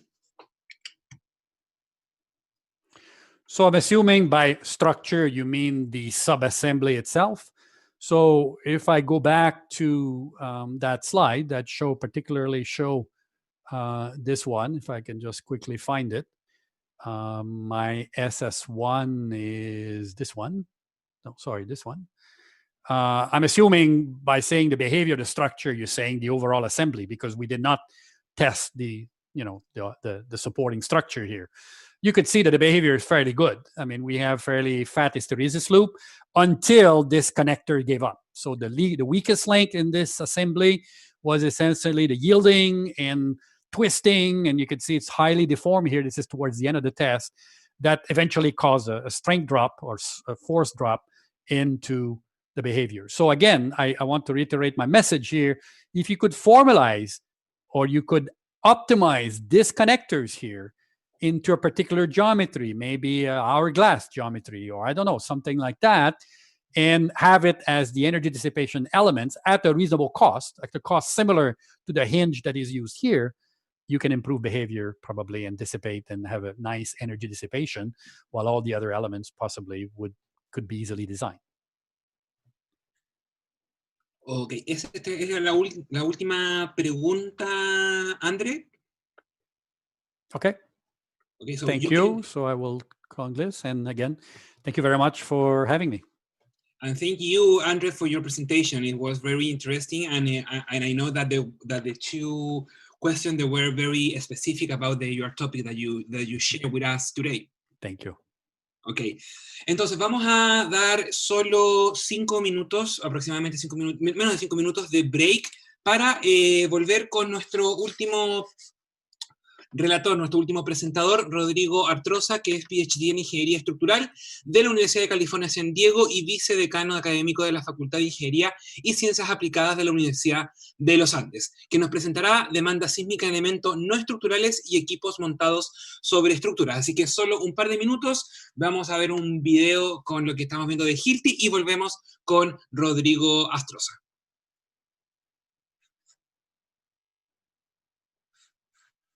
Tenemos el gusto de anunciar la mayor evolución de nuestro software de diseño de anclajes desde que lanzamos Profis hace una década, nuestro nuevo software, Profis Engineering. Con Hilti Profis Engineering Suite, además de un increíble poder de cálculo, integramos funcionalidades que le ahorrarán tiempo, harán más eficiente su proceso de diseño y facilitarán la colaboración en su equipo. Una de las tareas que consume más tiempo es transferir manualmente cargas desde el software de cálculo estructural. Hilti Profis Engineering Suite presenta una interfaz tipo Excel que le permite importar muchas combinaciones de datos con facilidad. Genere reportes de cálculo con un encabezado y pie de página, y cuando su diseño esté completo, exporte archivos CAD y BIM directamente.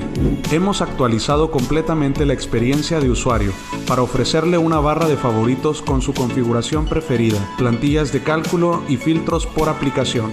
Otras características como notificaciones, creación de plantillas, botón de deshacer y opción de compartir en la nube le ayudan a maximizar su productividad mientras mejora la colaboración en su proyecto. Con la avanzada funcionalidad de diseño de placa base, puede diseñar de forma rápida la conexión entera de acero a concreto, incluyendo la placa, anclajes, soldaduras y refuerzos. Compruebe qué tan cerca su placa está respecto del ideal. Considere fácilmente alternativas hasta encontrar la mejor solución para su proyecto. Todo esto suma al ahorro de tiempo como ningún otro en la industria de 15 minutos por cálculo.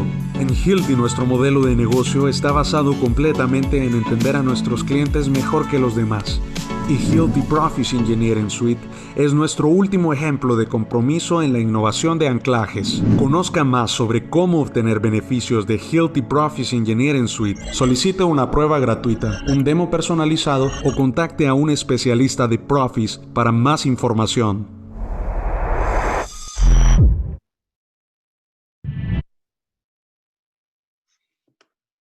Ok, como habíamos dicho inicialmente, habíamos dado un pequeño break para poder, de cierta forma, poder ir a tomar una taza de té, café, agua, y poder un poco también despejarse. Y como comentaba inicialmente, vamos ahora con Rodrigo. Rodrigo, ¿estás por ahí? Te veo que ya tienes el poder para poder presentar, lo que sí no veo es tu cámara. Está activa la cámara ya. Ahora sí te veo, perfecto. Ahora sí te veo, era un tema mío. Así que, Rodrigo, tienes todo el poder para tu presentación, como decíamos inicialmente, y nos vemos en un ratito más con las preguntas.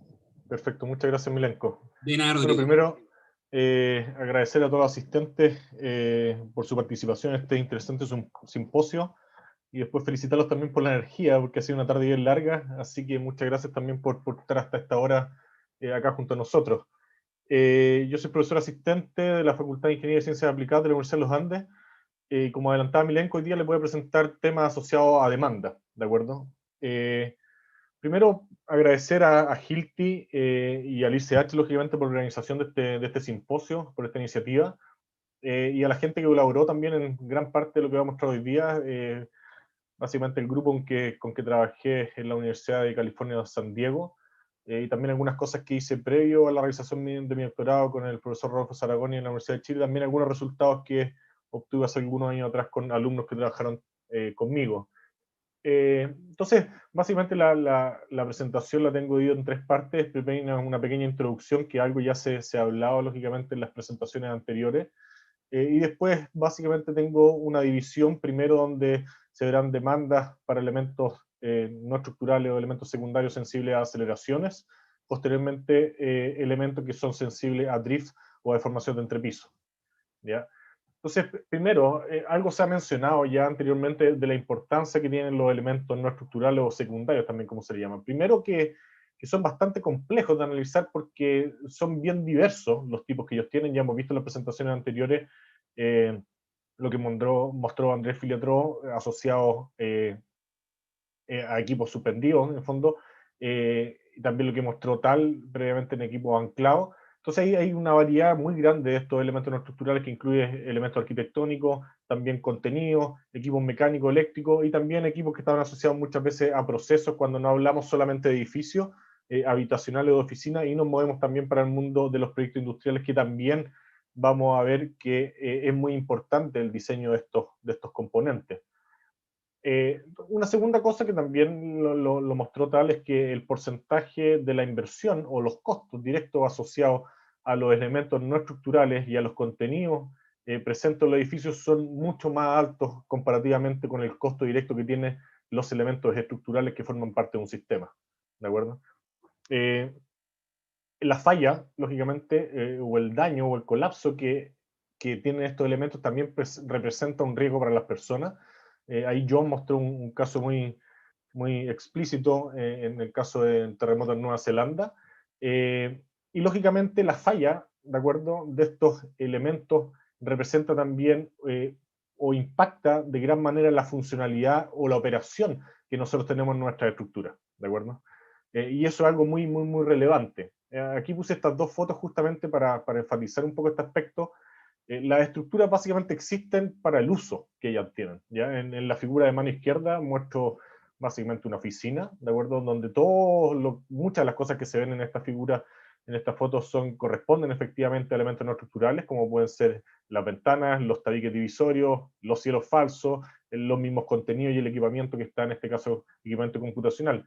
Y en el caso de mano derecha muestro una planta industrial donde la estructura casi no se ve, ¿de acuerdo? La gran parte de los componentes que existen o que se ven en esta foto corresponden o a equipos secundarios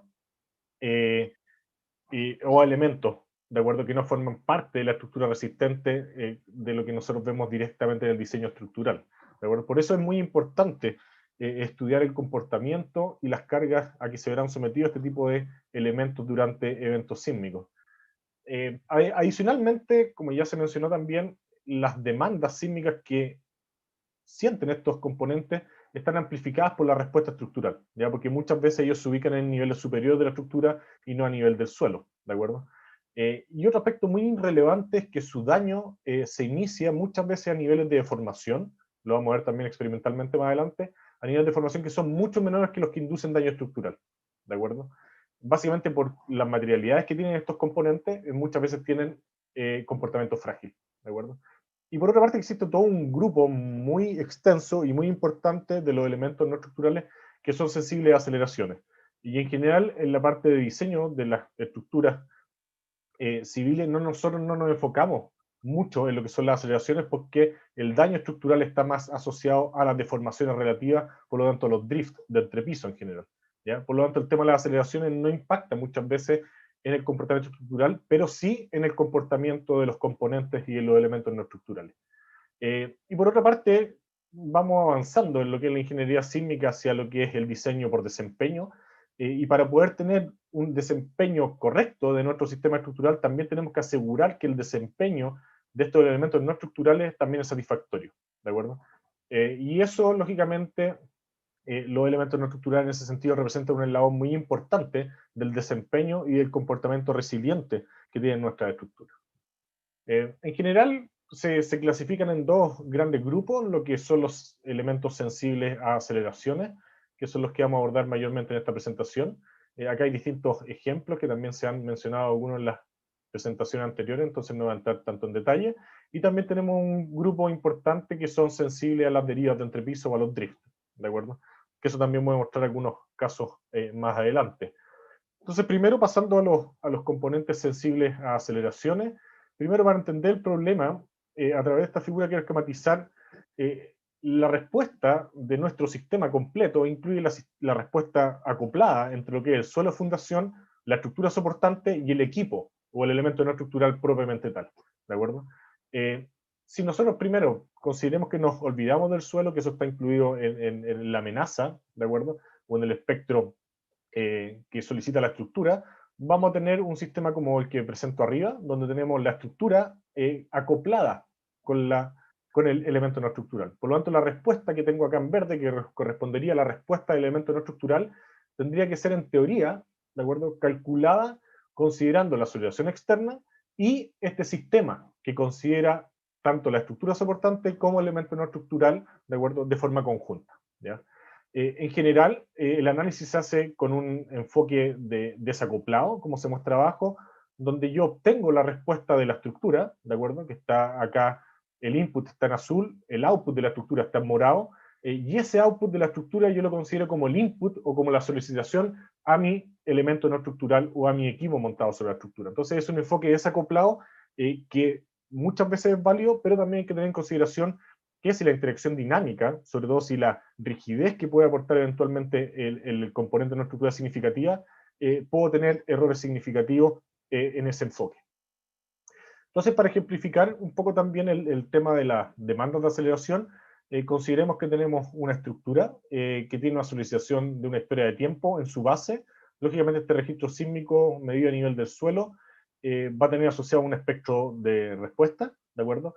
donde el punto inicial de ese espectro de respuesta corresponde al PGA, o a la aceleración máxima del suelo, ¿ya? Y en función de las razones de amortiguamiento consideradas para los modos estructurales, yo voy a poder encontrar la respuesta de mi sistema estructural. Ahora consideremos un registro, ¿de acuerdo?, medido en algún nivel de la estructura, y ese registro medido en algún nivel de la estructura va a tener su propio espectro de respuesta, ¿de acuerdo? Ahora, ese espectro de respuesta, lógicamente, no va a estar asociado a las demandas que siente la estructura, sino que va a estar asociado o va a definir las demandas de aceleración que sienten los componentes no estructurales sensibles a fuerzas inerciales que están ubicados en ese nivel en que yo tengo ese registro sísmico, ¿de acuerdo? Entonces, por una parte, tengo lo que sería la respuesta estructural, que es lo que tengo a mano izquierda, donde el punto inicial del espectro de respuesta estaría asociado a la aceleración máxima del suelo, y, lógicamente, las razones de amortiguamiento crítico, que me definen el comportamiento estructural, están asociados a los modos de vibración de la estructura, ¿de acuerdo? Y este periodo de este espectro de respuesta, lógicamente, también está asociado a los periodos del sistema estructural. Y por otra parte, si considero ahora la respuesta en un nivel de la estructura, ¿ya?, lo que yo voy a ver con el punto inicial de mi espectro va a ser el PFA, o la aceleración máxima del piso, ¿de acuerdo? Y a partir de esa aceleración máxima del piso yo voy a tener una respuesta espectral que depende del periodo de vibración del equipo propiamente tal, y también de la razón de amortiguamiento crítico que tiene ese componente no estructural que está en un cierto piso de la estructura. Por lo tanto, ahí me aparecen dos términos muy importantes. El primero es la aceleración máxima de piso, y por otra parte, si considero un componente no estructural que tiene un cierto periodo, pensemos en esta línea punteada negra, me aparece la demanda espectral para ese componente no estructural, que tiene una amplificación dinámica con respecto a la aceleración medida en el piso en cual él se ubica. Entonces, si lo graficamos acá con algunos ejemplos o algunas figuras prácticas, lo que puedo tener yo es, por ejemplo, puedo tener en el caso de un silo o un estanque montado sobre una estructura en la cual la flecha morada me indica la aceleración máxima del piso que yo podría tener, y adicionalmente, en función de la sintonía que existe entre la estructura soportante de ese equipo y las propiedades dinámicas del equipo propiamente tal, yo voy a tener una amplificación dinámica adicional, ¿de acuerdo? Y lo mismo se representa en esta figura que está a mano izquierda abajo, ¿de acuerdo? Entonces tengo una aceleración en el piso y adicionalmente tengo una amplificación dinámica, ¿de acuerdo?, debido a la posible sintonía o al acoplamiento dinámico que existe entre el componente no estructural, que tiene una cierta masa y una cierta rigidez, en este caso dado por esta pequeña estructura soportante, y los periodos de vibración de mi estructura propiamente tal, ¿de acuerdo? Entonces, ¿cómo ha enfocado generalmente la normativa? Esto que John básicamente nos habló de la próxima versión de la SS7.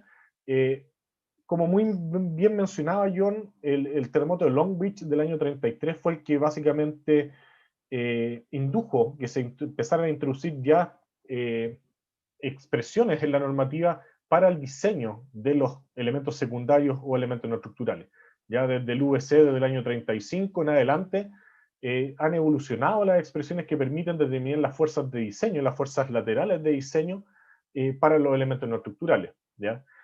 Si nos vamos al cuadrado verde que muestro acá abajo, básicamente aparecen las expresiones que existen en la actual versión de la norma SS7 del 2016, que son muy similares a las que nosotros también tenemos en la norma 3357 acá en Chile, ¿de acuerdo? Entonces vamos un poco a desmenuzar estas ecuaciones, a entender estas ecuaciones en función de lo que hemos visto anteriormente de cómo funciona la respuesta dinámica de un componente no estructural montado en una estructura, y ver también cómo eso se compara con datos experimentales medidos en terreno durante terremotos y en ensayos también de gran escala, ¿ya?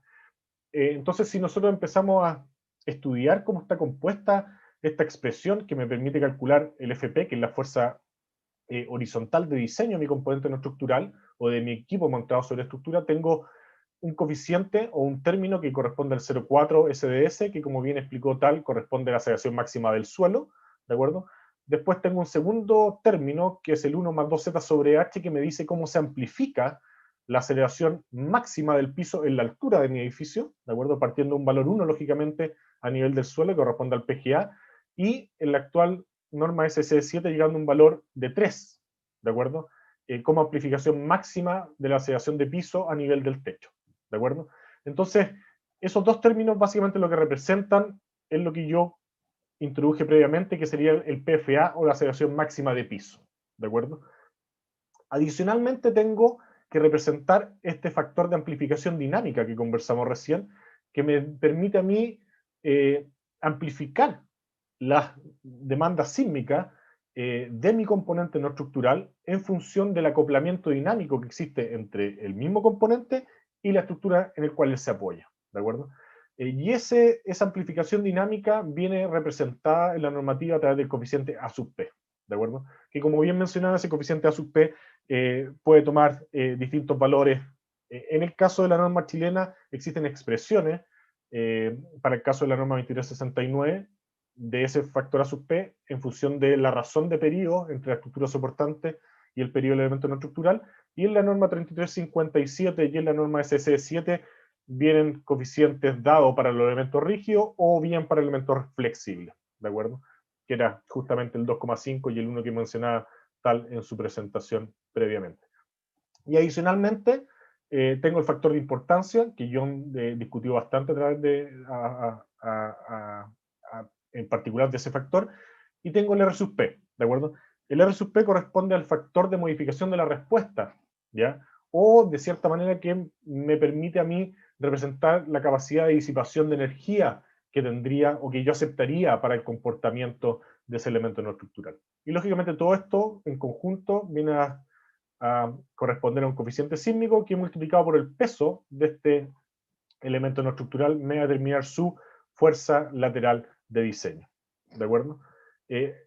Hay un tema importante, que el R sub P, que es este factor de modificación de la respuesta, en el ASC7 tiene valores tabulados que van entre 1,5, 3,5, en la norma 2369 de estructuras industriales acá también está tabulado, llegando a valores máximos de 4. Hay que tener precaución con ese factor RP, porque entre más grande considero ese factor RP, yo estoy asumiendo que mayor capacidad de disipación de energía tiene mi sistema. Y muchas veces en los componentes no estructurales toda la disipación posible viene gobernada a través del sistema de anclaje, ¿ya?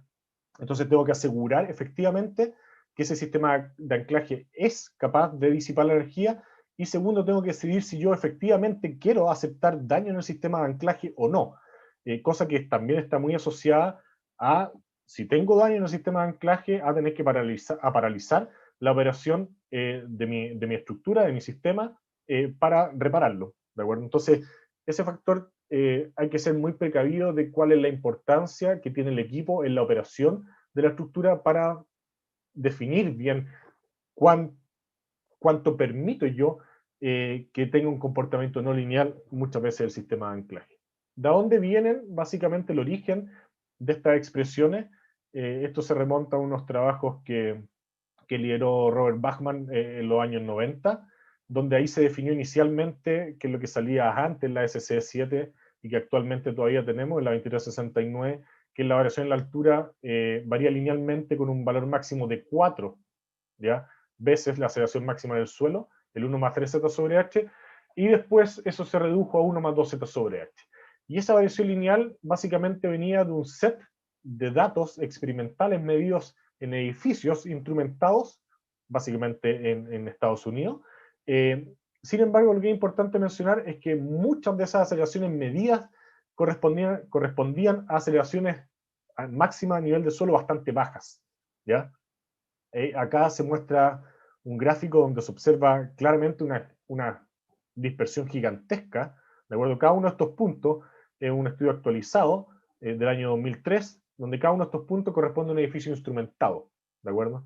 Y aquí se ve el 1 más 2z sobre h, que corresponde aproximadamente a la mediana más sigma, más una desviación estándar de los datos. Ahora, acá hay una dispersión gigantesca y hay muchos datos que corresponden a edificios altos mezclados con edificios bajos, terremotos grandes mezclados con terremotos chicos, porque acá está todo normalizado, ¿de acuerdo? Y eso vamos a ver un poco más adelante, qué más se puede desprender de los datos experimentales propiamente tal. Entonces, como les decía, la normativa permite dos enfoques. El primero, el que explicamos recién, en que no tengo un análisis modal de la estructura y yo conozco las fuerzas determino las fuerzas horizontales de diseño a través de la expresión que conversamos recién, con los factores de amplificación dinámica que les mencionaba, y existe una segunda opción que también permite la SCE7, que es determinar las aceleraciones máximas de piso, ¿de acuerdo? El A sub I, a partir de un análisis modal espectral, ¿ya? Entonces ahí yo realizo un análisis modal espectral de mi estructura, como normalmente lo hago para su diseño, y determino las aceleraciones máximas en el piso en que se ubica el elemento no estructural, y posteriormente yo amplifico esa aceleración máxima de piso, obtenida a través del análisis modal espectral, a través del coeficiente A sub P, ¿ya? Lógicamente, esta aceleración máxima de piso obtenida a través del análisis modal espectral se tiene que determinar con un R igual a 1, ¿de acuerdo? Con una respuesta, considerando una respuesta elástica de las estructuras, porque eso es lo que va a sentir efectivamente el elemento no estructural durante el terremoto. Y el SCE7 permite también una tercera opción, que es determinar la fuerza de diseño directamente a partir del espectro de respuesta de piso, ¿ya? Entonces tengo que tener un análisis tiempo-historia de mi estructura soportante. Con ese análisis tiempo-historia yo puedo calcular la historia de aceleración de respuesta del piso en el cual se ubica el componente no estructural. A partir de esa historia de tiempo yo puedo calcular el espectro de respuesta de piso, y después, evaluando ese espectro de respuesta de piso en el periodo fundamental del componente no estructural y de la razón de amortiguamiento crítico de ese elemento no estructural, yo puedo determinar la demanda, ¿ya? Lógicamente, en ese caso, el A sub P tiene que ser igual a 1, porque el factor de amplificación dinámica está incluido directamente en el espectro de respuesta de piso, ¿de acuerdo? Entonces, esas son las alternativas que en general nos da la normativa, en particular SCE7, pero muy similar en otras normativas, para determinar las demandas, ¿de acuerdo?, de las fuerzas que yo tengo que considerar para el diseño de los elementos no estructurales. Por otra parte, el Eurocódigo también impone un enfoque similar. Dice explícitamente que para componentes importantes y peligrosos se tiene que directamente utilizar el espectro de respuesta de piso, y para otros casos se permite un enfoque simplificado, ¿de acuerdo?, que también determina una variación en la altura de la aceleración, ¿de acuerdo?, y a través del término que está acá en el denominador, que tenemos 1 menos TA sobre T1, que esa es la razón entre el periodo del componente no estructural y el periodo de la estructura soportante, también toma en cuenta la amplificación dinámica, ¿ya? Entonces, el Eurocódigo no separa entre la sub P y la aceleración máxima de piso, sino que tiene una expresión conjunta para tomar en cuenta estos dos fenómenos, ¿ya? Y acá se pueden ver básicamente cómo es la variación en los distintos casos, considerando desde el caso rígido, que es el caso que tengo acá, que también está representado acá a mano izquierda abajo, desde un valor 1, ¿ya?, a nivel de suelo, hasta un valor 2,5 en el caso en que el componente no estructural sea rígido, que eso concuerda justamente con lo que propone el SCE7, que en el fondo tiene un 1 más 2, es decir, sería 3 en vez de 2,5, y para el caso de un componente no estructural que está en resonancia con la estructura soportante, parte de un valor 2,5 a nivel del suelo y llega a un valor de 5,5 en el techo del edificio, ¿de acuerdo? Entonces eso me incorpora ambos fenómenos en una misma expresión. Entonces, un poco qué es lo que pasa con los datos experimentales, qué nos dicen los datos experimentales y cómo se comparan con estas expresiones normativas. Vamos a mostrar distintos casos para eso. El primer caso corresponde a una estructura industrial. Es la estructura de una central termoeléctrica que está ubicada acá en Chile, en la zona central, que afortunadamente tenía dos sensores durante el terremoto de 1985, uno a nivel del suelo y otro en el nivel superior de la estructura. Esta estructura presentó algunos daños. Básicamente esta estructura tiene una caldera colgante, de acuerdo a la estructura soportante, una caldera colgante. Presentó algunos daños menores y esperados, básicamente, durante el terremoto de 1985.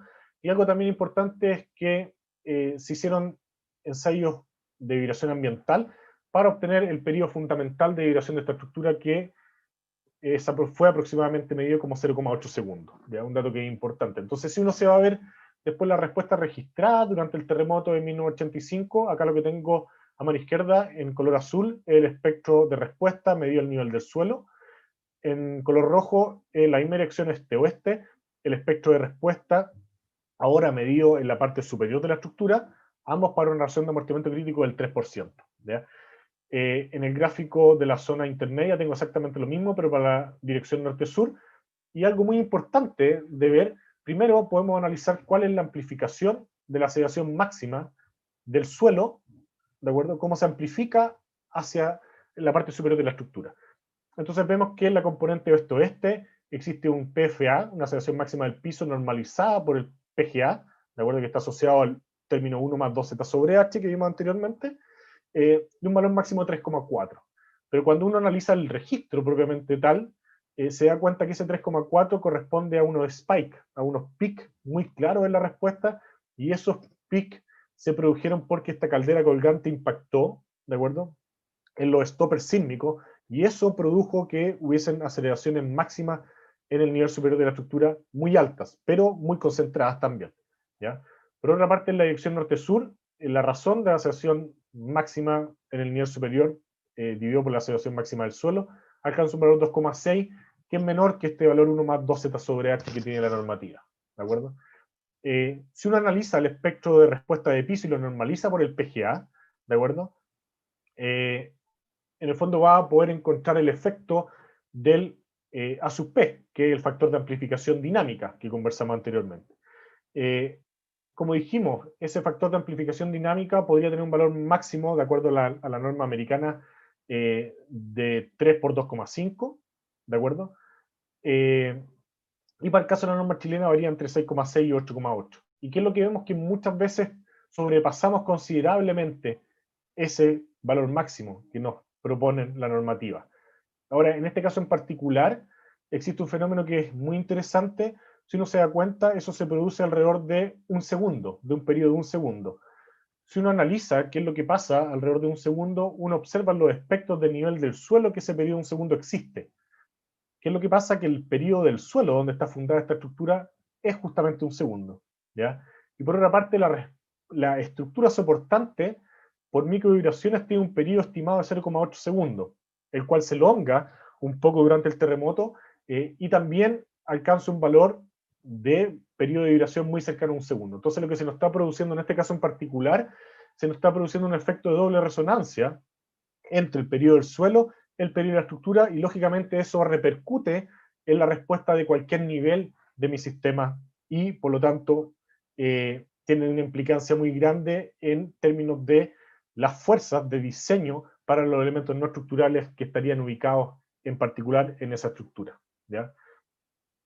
Ahora voy a pasar a otro caso, ¿de acuerdo?, que corresponde al caso de un proyecto que participé mientras estaba haciendo mis estudios de doctorado en la Universidad de California, San Diego, que fue justamente un proyecto que se enfocaba en estudiar el comportamiento sísmico de distintos componentes no estructurales. Entonces, ¿en qué consistió este proyecto? Básicamente en construir a escala real un edificio de hormigón armado, ¿de acuerdo?, sobre una mesa de vibrar. La mesa de vibrar básicamente imponía solicitación sísmica en la dirección longitudinal del edificio, que es lo que se muestra acá con flecha verde. Las dimensiones de la estructura tenían una altura de entrepiso constante de 4,3 metros de altura, totalizando una altura del edificio de 21 metros aproximadamente, y las dimensiones en planta de este gran espécimen que se ensayó en la mesa de vibrar eran aproximadamente 10,4 metros en la dirección longitudinal y 6 metros en la dirección transversal. Y se instaló una instrumentación muy completa, tanto en los elementos, en distintos elementos no estructurales, como también en la estructura soportante, ¿de acuerdo? Entonces, vamos a ver un poco ahora en términos solamente, no voy a entrar al detalle del comportamiento y de las mediciones hechas en distintos elementos no estructurales, sino que voy a ir más que nada a ver cómo fueron las demandas, ¿de acuerdo?, a nivel de estructura y cómo se reflejaría en el diseño de los elementos no estructurales en este caso. Entonces, como les mencionaba, este proyecto, como estaba enfocado en los elementos no estructurales, cada piso de la estructura tenía un uso diferente. Así, el primer nivel representaba equipamiento de los servicios del edificio, el segundo piso representaba mobiliario habitacional y un laboratorio, entonces tenía equipos representativos de esos escenarios. En el tercer nivel, básicamente se representaba un servidor computacional, y los dos últimos niveles estaban enfocados en lo que eran elementos no estructurales representativos de hospitales, ¿de acuerdo? Adicionalmente, había un ascensor operativo durante los ensayos, y también había instalado una escalera prefabricada de acero, que también les voy a mencionar un poco más adelante algunos temas específicos de ese componente. Entonces se instalaron básicamente un edificio real construido sobre una mesa de vibrar, ¿ya?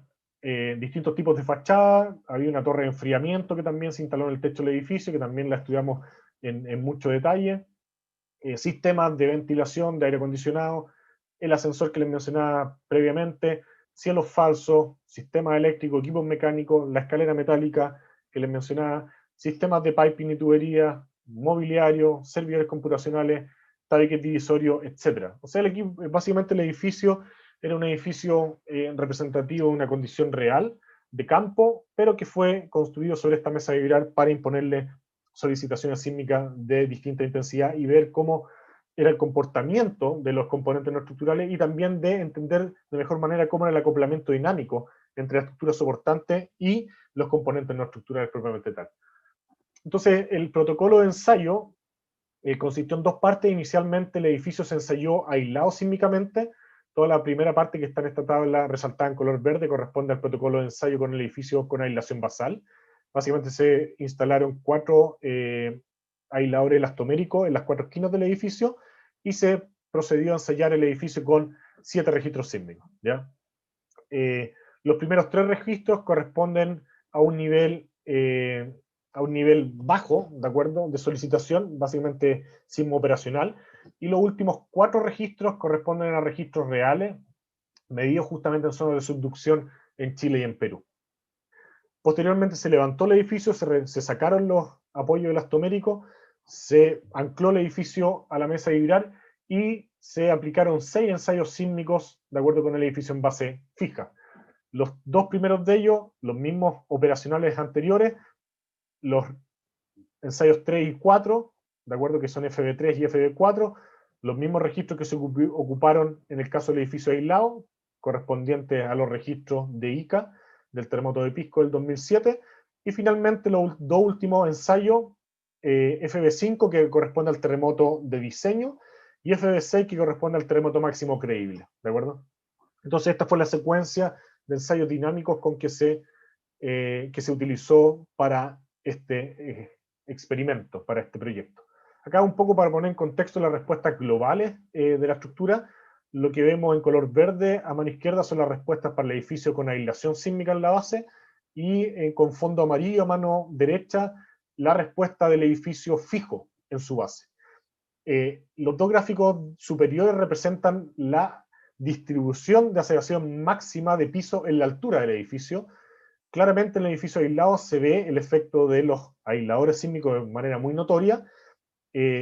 Acá en el primer nivel básicamente corresponde a la aceleración máxima del input, medido al nivel de la mesa de vibrar, y después en el piso 1, que corresponde al nivel justamente sobre el nivel de aislación, se ve claramente la reducción de la aceleración máxima del piso, y hacia los pisos superiores básicamente se ve un movimiento casi de cuerpo rígido, con muy poca amplificación de las aceleraciones máximas de piso, ¿ya? Llegando a un valor máximo de aceleración a nivel del techo de 0,3 G, siendo que el input, la aceleración máxima de los inputs fue aproximadamente de 0,5 G, ¿de acuerdo? En términos de drift de entrepiso, para el edificio aislado en la base, también los drift muy bajo 0,35, 0,4%, y eso básicamente controla, y está un poco asociado a la pregunta anterior, controla todo lo que serían las demandas horizontales,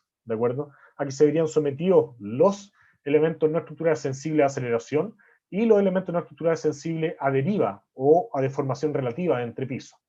Como bien mencionaba el profesor Filiatró, la componente vertical no está considerada en estos ensayos. En Japón se hicieron ensayos un par de años antes que esto, y efectivamente el efecto de la componente vertical en el comportamiento de los elementos no estructurales es muy importante.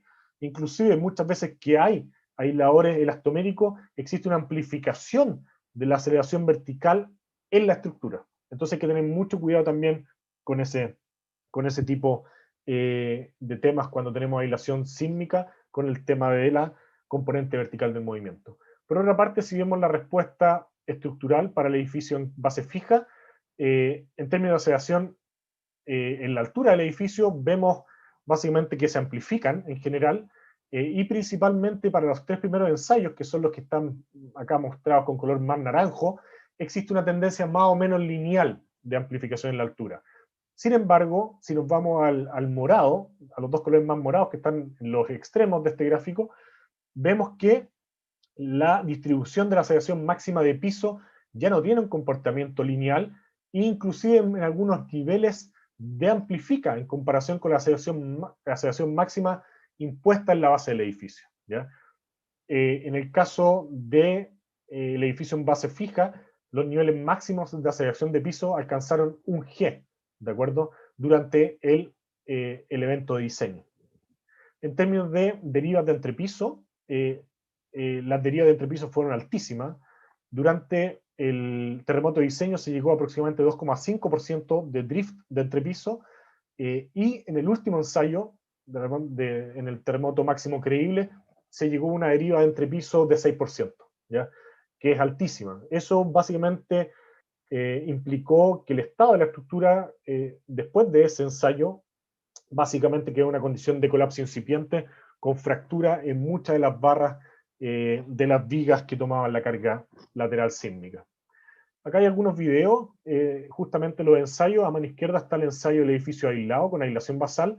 Si se dan cuenta, acá abajo hay un zoom del comportamiento lateral del elastómero, del apoyo elastomérico. No sé si pueden ver, las deformaciones laterales máximas de los aisladores llegaron a aproximadamente 35 centímetros. Esos 35 centímetros corresponden aproximadamente a un 160% de deformación por corte, relativa a la altura de la goma que tenía este aislador. Entonces son deformaciones de nivel de diseño.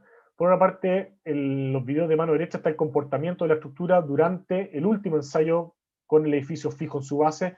En particular, aquí se puede observar el daño muy significativo que hubo una unión viga-columna del segundo piso de esta estructura. Y si se dan cuenta acá, había una serie de instrumentación, ¿de acuerdo?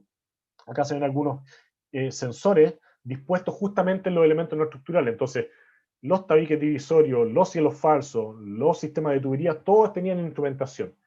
Existía aproximadamente 550 sensores que estaban midiendo la respuesta durante estos ensayos, tanto de los componentes no estructurales como también de la estructura soportante, ¿ya?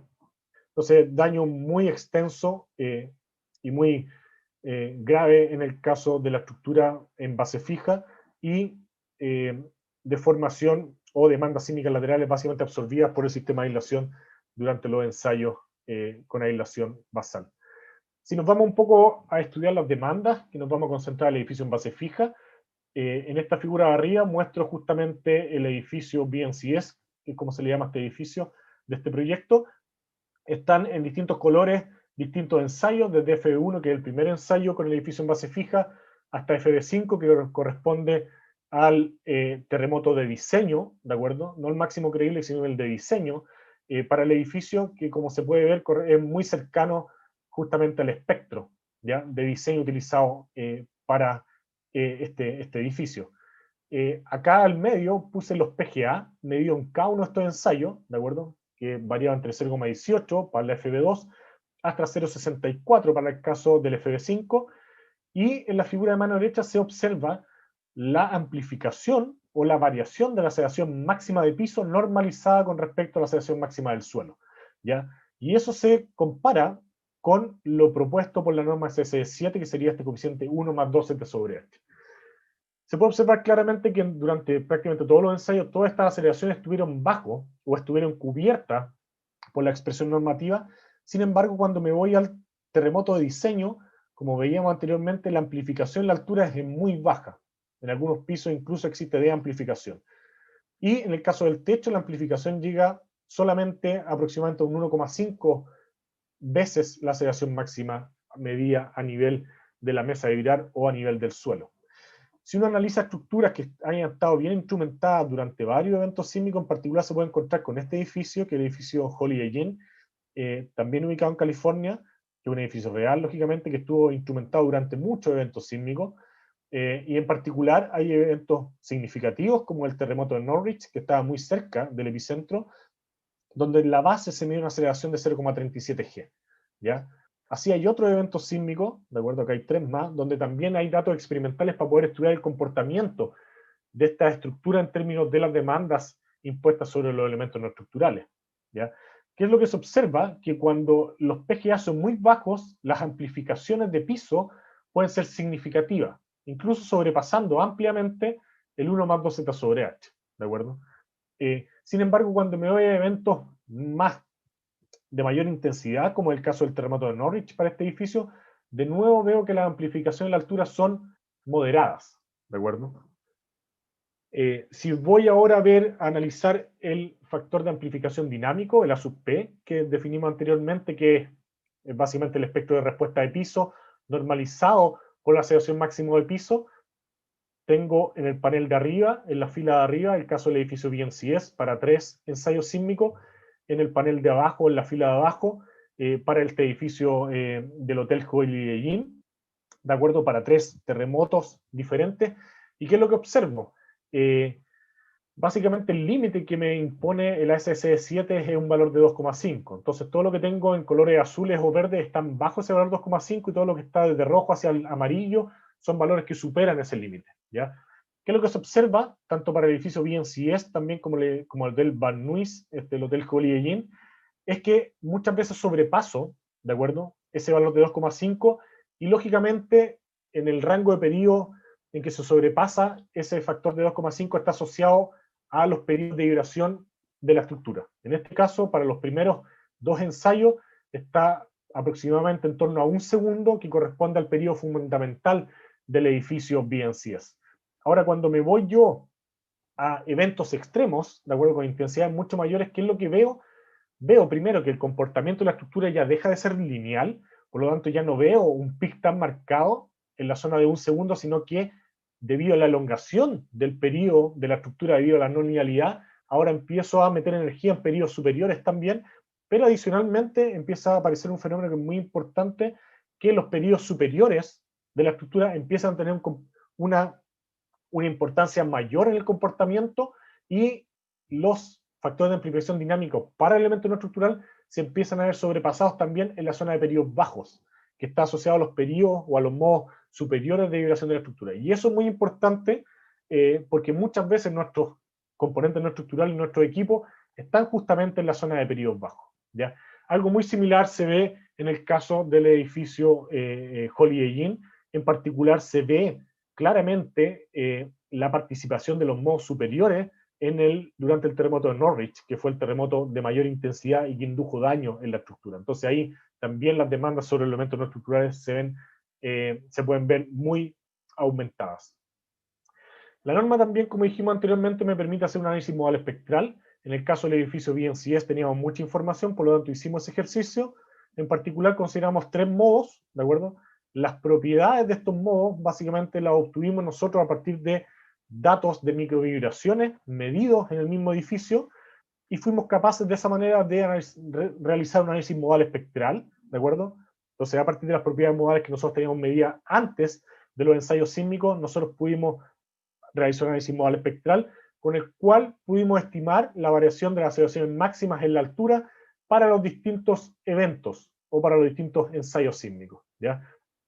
Se muestra en color gris, lógicamente acá el 1 más 2 sobre h de la norma. En color rojo se muestra la respuesta registrada de aceleración máxima de piso en la altura del edificio. En color verde, los resultados obtenidos a través de un análisis modal espectral. Y en color azul, los resultados obtenidos a través de un análisis modal tiempo-historia, ¿ya? ¿Qué se puede observar? Que los dos análisis, el modal espectral y el análisis modal tiempo-historia, permitieron reproducir bastante bien o estimar bastante bien las demandas de aceleración de piso medidas en la estructura y que fueron lógicamente significativamente menores a lo que dice la expresión de la CC7, ¿ya? Por otra parte, el análisis modal tiempo-historia, como me permite a mí calcular historias de tiempo de aceleración de piso, también me permite hacer el ejercicio de comparar los espectros de piso registrados, que en esta figura están en color rojo, con aquellos predichos por el modelo modal tiempo-historia, ¿ya?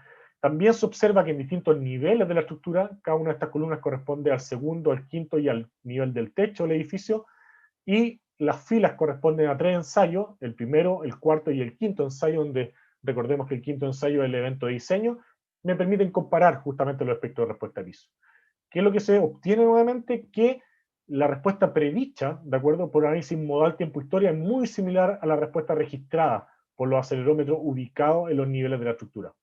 Salvo, lógicamente, el caso del último ensayo, el FB5, que es el terremoto de diseño, en el cual ya la estructura empezó a experimentar un comportamiento no lineal, ¿de acuerdo? Y ahí empecé ya a, lógicamente, elongar el periodo de la estructura y empecé a, básicamente, mover energía de la respuesta hacia otras zonas de periodos. Ahora, nosotros hace varios años analizamos 161 edificios instrumentados, justamente con la intención de estudiar en más detalle la amplificación de la aceleración en la altura y los espectros de respuesta de piso. Lo que obtuvimos, básicamente en edificios instrumentados en Estados Unidos, todo ello, analizamos distintas variables. Primero, qué tipo de estructuración tenían, el número de pisos que tenía la estructura, la distancia epicentral del dato, ¿de acuerdo? El PGA, medido en cada una estructura para cada uno de los eventos, y el tipo de suelo, ¿ya? Acá se ve básicamente todos los puntos graficados de forma normalizada, independiente, lógicamente, del PGA, porque está normalizado por el PGA, y también independiente de la altura del edificio, que es lo que nos dice la normativa, básicamente, en su expresión. Y se observa, como vimos antes, en los mismos estudios del año 2003, una dispersión gigantesca, ¿ya? Acá está el 1 más 2 sobre H en color negro y el 1 más 3 sobre H en color verde. Entonces hay muchos puntos que sobrepasan la expresión normativa y hay una serie de puntos que también están muy por debajo de la expresión normativa. Entonces lo que nosotros hicimos en esa ocasión, analizamos estas distintas variables y llegamos a la conclusión de que las variables más significativas eran el periodo de la estructura, que nosotros representamos a través del número de pisos, ¿ya? En el fondo, entre más alta era la estructura, la separamos hasta 3 pisos, de 4 a 10, de 11 a 25, y mayor a 26 pisos, lo que empezamos a evidenciar es que las estructuras más altas, que son estructuras mucho más flexibles, tienen una amplificación mucho menor en la altura. ¿Y por qué sucede eso? Es porque los modos superiores de esas estructuras participan significativamente en las demandas de aceleración de piso. Y esos modos superiores muchas veces están lejos de tener forma lineal, lógicamente, y empiezo a observar desamplificaciones o amplificaciones bajas en los pisos superiores, ¿ya? En particular, en el último piso, en general, los últimos pisos instrumentados se producen efectos de látigo, de acuerdo justamente por estos mismos efectos de los modos superiores. Y en las estructuras más rígidas o más bajas, vemos que la tendencia lineal es más adecuada. Y por otra parte, analizamos también el efecto del PGA. Básicamente aquí lo que obtuvimos es que a mayor PGA, en el fondo a mayor intensidad del terremoto, la amplificación en la altura era menor, ¿ya? Cuando los PGA eran bajos, es decir, terremotos muy pequeños, eventos muy pequeños, se evidenciaban amplificaciones altísimas, que pueden llegar a valores de 6 u 8. ¿Qué es lo que pasa en esos casos? Que básicamente el nivel de demanda en el nivel bajo, nivel de la estructura, nivel basal de la estructura es muy bajo, y existen amplificaciones muy altas, pero de todas maneras las fuerzas de diseño en esos casos, o las fuerzas que sentirían los elementos no estructurales serían muy bajas porque el input es muy bajo, ¿ya?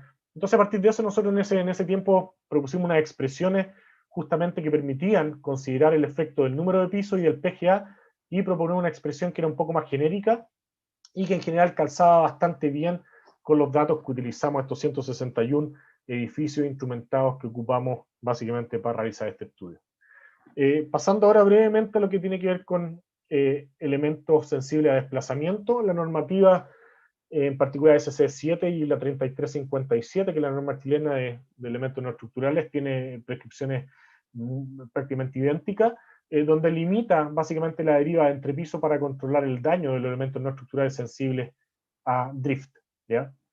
Y por otra parte, quise poner acá la norma 4.3, que para la gente que no es de Chile es básicamente la norma de diseño sísmico de edificios que existe acá en Chile, que controla directamente el drift de entrepiso a nivel estructural. Entonces da una deriva máxima de entrepiso de un 2 por 1000, lógicamente para el caso de carga reducida, ¿ya? Y también limita esos medios de centro masa y también limita el drift de entrepiso medio en otros puntos de la planta que no corresponden al centro masa. Entonces, el diseño de nuestro edificio acá en Chile muchas veces queda controlado justamente por estas derivas de entrepiso, ¿ya? Y eso es lo que quiero resaltar. En términos del comportamiento dentro del proyecto BNCS, le voy a mostrar solamente dos casos de forma rápida. El primero es el caso de la escalera metálica, que lógicamente era sensible a las derivas de entrepiso, una escalera prefabricada metálica, que estaba conectada en las losas a través de unas placas que estaban embebidas en unos insertos que existían en la losa, que posteriormente se soldaban, ¿de acuerdo? Se soldaban ahí en terreno, lógicamente, para básicamente atachar la escalera a la estructura soportante. Entonces, ¿qué es lo que pasó? Acá hay básicamente distintos niveles de daño evidenciados durante distintos ensayos para el edificio en base fija, pero me quiero concentrar básicamente en esta figura que está acá abajo a mano derecha. Lo que pasó es que la escalera fallaron la soldadura en dos niveles de la estructura durante el terremoto de nivel MC, del terremoto máximo creíble. Y esto es muy similar a lo que mostraba John en su presentación, de la falla de un componente no estructural que tiene una repercusión muy importante en términos de seguridad, ¿ya? Porque acá básicamente el edificio después no se podía evacuar. El edificio no estaba con gente, lógicamente, pero tuvimos que reparar la escalera antes de empezar a hacer la inspección del edificio, ¿ya? Y eso muestra justamente la importancia de tener un buen comportamiento de estos elementos no estructurales también. Y el último caso que les quiero mostrar en términos de elementos sensibles a deformaciones o a drift son los tabiques divisorios. Acá hay una planta con los distintos tipos de tabiques que existían durante estos ensayos. Acá hay simplemente está el detalle de los elementos, de los componentes que formaban parte de los tabiques, pero me quiero concentrar más que nada en los estados de daño. Se empezaron a ver algunos daños menores, ¿de acuerdo? Daño leve, catalogamos como DS1, nivel de daño 1, ya en el edificio con aislación basal, ¿de acuerdo? Pero eran daños muy menores, ¿de acuerdo? Después para el edificio ya en base fija, en particular para el terremoto de nivel de diseño, se empezaron a evidenciar ya daños significativos de aplastamiento, ¿de acuerdo?, del tablero, y durante el último ensayo ya se desprendieron paneles completos de los tableros de los tabiques divisorios, ¿ya? Entonces la parte importante que quiero resaltar acá es que existía información experimental medida en el ensayo a niveles de componentes, ¿de acuerdo?, que son estos tres estudios que resalto acá en color celeste, y donde se reportaban estados de daño en función de la deriva, ¿ya? Son ensayos generalmente cuasi estáticos. En el caso de este experimento en particular, nosotros tuvimos la capacidad de observar el daño, pero a partir de la respuesta dinámica acoplada, ¿de acuerdo?, sísmica del edificio con el comportamiento acoplado con la tabiquería. Y lo que es interesante es que los niveles de daño en que se gatillaron, niveles de daño de nivel 2, corresponden bastante bien a lo que está reportado previamente en la literatura, que aproximadamente a partir de un 0,5% de deriva entre pisos, ya empezamos a tener daño significativo en la tabiquería. Y ya cuando sobrepasamos un nivel de deriva de entrepiso de aproximadamente un 1%, ya estamos frente a daños muy severos y muy graves en la tabiquería. Por lo tanto, esos son valores que son muy importantes porque nos permiten a nosotros tener un buen entendimiento de los niveles de demanda estructural que está imponiendo distintos niveles de daño sobre los tabiques divisorios, ¿ya? Y esto está asociado directamente a los niveles máximos de deriva entre pisos que son admisibles a los distintos códigos. Y acá el espectro es muy amplio. Como les decía yo, en la norma chilena tenemos un 2 por 1000 para cargas reducidas, lógicamente, de drift permitido. Y así hay otra normativa que permiten niveles de deriva entre pisos, como el caso de la norma americana, bastante más altos, ¿ya? Entonces, si yo permito que mi estructura tenga una deformación lateral mucho más amplia o más grande, al final lo que estoy repercutiendo es que estoy permitiendo un daño significativo en mis componentes no estructurales sensibles a derivas de entrepiso. Entonces, simplemente para cerrar, como comentarios, el comportamiento de los elementos no estructurales es muy importante, tener un muy buen detallamiento y una muy buena comprensión de la demanda que va a controlar el diseño de estos componentes para poder hacer un buen detallamiento, en particular para el caso de elementos sensibles de aceleración o deslizamiento vuelco. Es muy importante tener buenos sistemas de anclaje, también identificar si es que yo quiero aceptar que el sistema de anclaje disipe energía a través del famoso R sub P o no, ¿de acuerdo? Que eso ya es un tema también de decisión ingenieril de diseño. Y para el caso de elementos sensibles al drift, es muy importante tener la capacidad de ser posible de aislar el componente no estructural de la estructura soportante, dejando holguras que permitan justamente que no se produzca la interacción entre la estructura soportante y la tabiquería, o eventualmente apoyos deslizantes, ¿ya? Eso existen algunos estudios muy interesantes, ahí que ha participado el profesor Gerardo Araya de la Universidad Católica en conjunto con el profesor Miranda de Stanford, de generar apoyos deslizantes para la tabiquería, y también es algo importante en la escalera, ¿ya? Entonces, yo creo que estamos ya en la hora, prefiero dejar la presentación hasta ahí, y bueno, cualquier consulta, voy a hacer mi mayor esfuerzo para poder contestarla. Muchas gracias. Muchas gracias, Rodrigo, y bueno, como bien hayamos dicho, vamos a pasar a la parte de preguntas. Daniel Puglins hace la siguiente consulta. El diseño mediante estas ecuaciones, como se ve contrastadas frente al diseño mediante el capítulo 8 de la norma 433, ¿qué sigue vigente? A ver, ahí tenemos que entender que básicamente sigue vigente lo que está en la 433. La norma 3357 todavía no es obligatoria, ¿de acuerdo? Entonces eso es importante resaltarlo. La norma 3357 no tiene que ser aplicada de forma obligatoria aún. Esperemos que esa norma avance y efectivamente se tenga que aplicar, porque es una normativa muy importante que justamente controla el comportamiento y asegura el buen comportamiento de los elementos no estructurales. Por lo tanto, dentro de la norma 433 sigue siendo obligatorio el capítulo 8, ¿de acuerdo? ¿Ya? Pero también lo que quiero resaltar es que es muy importante entender muy bien, ¿de acuerdo?, qué es lo que gobierna esas fuerzas de diseño, ¿ya? Y eso está bien representado físicamente en las expresiones que existen en la 3357, que vienen de la SC7 y que también están en la norma 2369 de instalaciones y estructuras industriales, ¿de acuerdo? Rodrigo, ¿me escuchas? ¿Sí? Perfecto. Vamos también a pasar a la pregunta de Daniel Berroeta respecto al factor de modificación de respuesta R sub P. ¿Cómo asegurar que sus anclajes son capaces de disipar energía? Con un detallamiento apropiado. Claramente, ahí es una definición, un poco una determinación del diseñador desde mi punto de vista, ¿de acuerdo? Depende mucho. Lógicamente, el anclaje tiene cierta capacidad de disipación de energía en función de los materiales con que yo estoy materializando y el detallamiento que tenga mi anclaje, ¿ya? Eso yo lo aseguro a través de un buen detallamiento y de las propiedades de los materiales apropiados, ¿ya? Que justamente tengan ductilidad, ¿de acuerdo? Ahora, la otra es efectivamente si yo quiero permitir que exista disipación de energía en el anclaje de un equipo. Y desde mi punto de vista eso es muy importante definir cuál es la importancia del equipo. Si yo tengo un equipo, por ejemplo, dentro de una planta industrial, y que la operación de mi sistema puede depender en gran medida de ese componente, yo diseñaría para que básicamente ese componente y su anclaje tengan un comportamiento elástico lineal. Entonces, yo personalmente lo diseñaría con un R tendiendo a 1, cosa que no tenga que disipar energía en el equipo y no tenga que ir a reemplazar después el sistema de anclaje, ¿de acuerdo?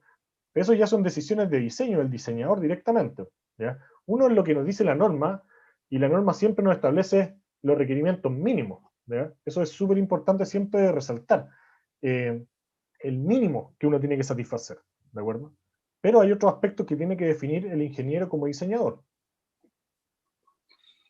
Ok, Rodrigo, Florencia Díaz hace la siguiente consulta. Los tabiques a los que se refieren estas recomendaciones, ¿cómo estarían compuestos?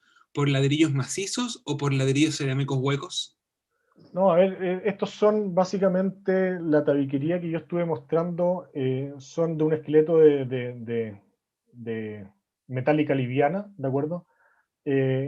Con board de yeso, básicamente, ¿ya? Existe muy poca información, en particular acá en Chile, con respecto a la tabiquería antigua, si se quiere decir, que podría ser asociado. Se ve en mi pantalla, ¿cierto? Sí, se ve perfecto. A tabiquería de este tipo, ¿de acuerdo? Esta es tabiquería antigua, por decirlo así, que es de mampostería o de albañilería. En la Universidad de Chile se hicieron algunos ensayos en los años 90, y ahí esa es la información importante que existe a nivel de comportamiento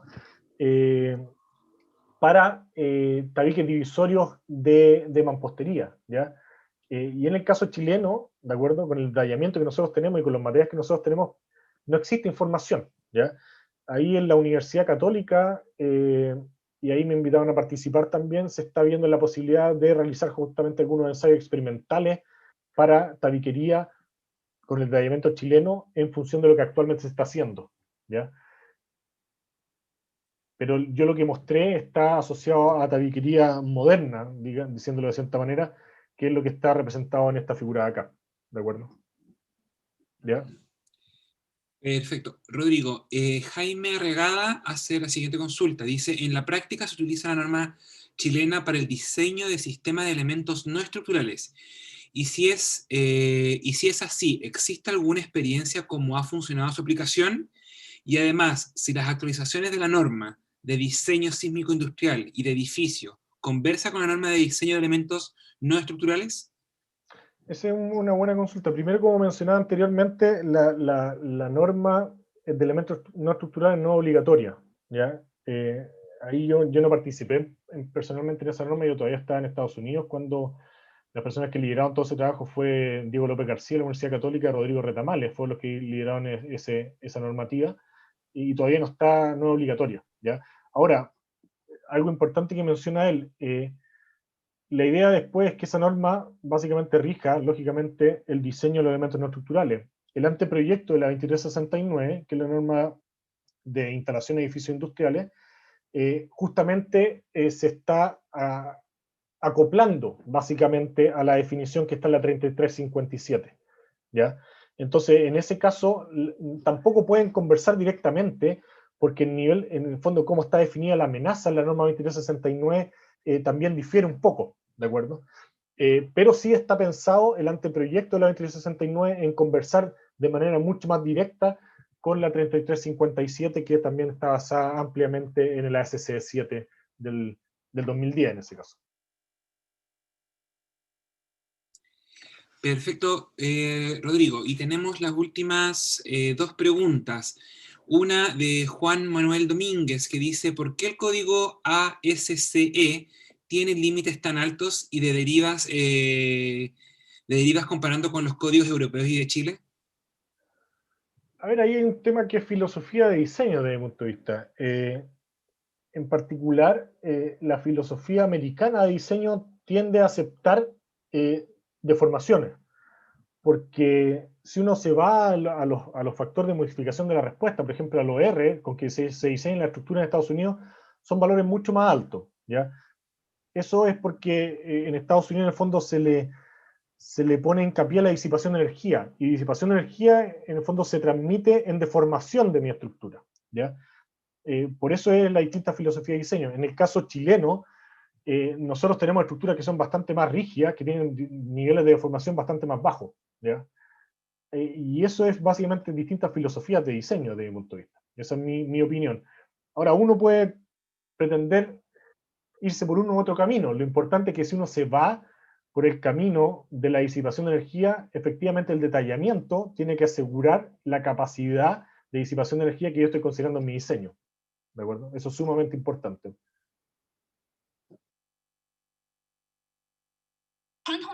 ¿Rodrigo? ¿Sí? Ah, ya, perfecto. Y como te decía, las últimas dos preguntas que quedan, también de Hugo Bobadilla, dice, consulta respecto al factor de sobreresistencia omega 0 que indicó John en su presentación, pero que no aparece en la norma 3357 del 2015. ¿Crees que el factor omega puede incluirse en esta norma, en la norma 3357? Sí, bueno, ahí yo desconozco un poco el detalle de la discusión que hubo durante la redacción de la 3357, ¿ya? Entonces, ahí no podría quizás dar una opinión tan detallada al respecto. Simplemente mencionar lo que dije antes, que que si bien la inclusión del factor omega, el factor R, lo más importante es tener claridad desde el punto de vista de definiciones y de decisiones de diseño, qué estoy permitiendo yo a considerar esos factores y con los valores que estoy tomando, ¿de acuerdo?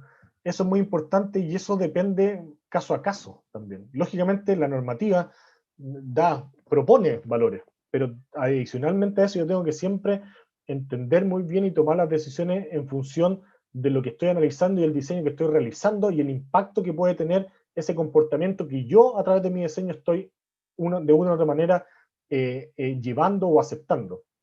¿De acuerdo?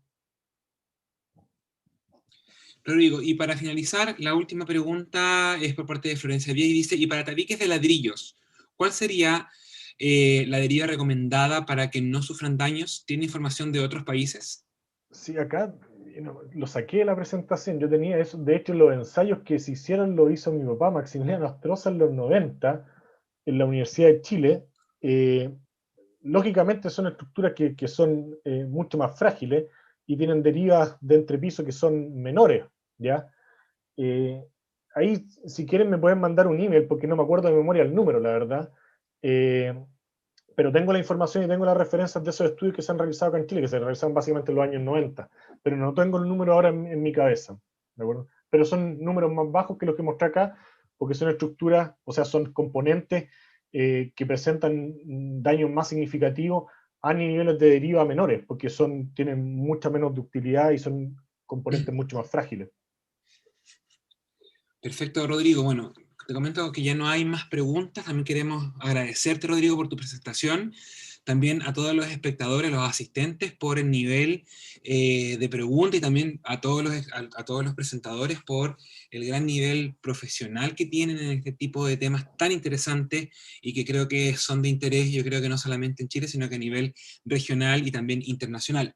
Y también reiterar que Hilti seguirá haciendo este tipo de simposios de forma anual con diversos temas, que lo cual claramente es de interés, como les decía inicialmente, interés no solamente local, sino que también internacional. En nombre de ICH, los queremos dejar cordialmente invitados a Expo Hormigón, próximo 24, 25, 26 y 27 de noviembre, con nuestro congreso Expo Hormigón 100% online. Toda la información la pueden encontrar a través de nuestro sitio web www.ich.cl y también dejarlos invitados a todos los eventos virtuales que vamos a estar realizando en lo que queda del año con nuestros distintos asociados y socios. El día de hoy claramente en manos de Hilti. Así que sin nada más que decir, les quiero reiterar el agradecimiento en nombre de ICH, en nombre de Hilti también por supuesto, y nos estamos viendo en una próxima oportunidad. Que tengan una muy buena tarde.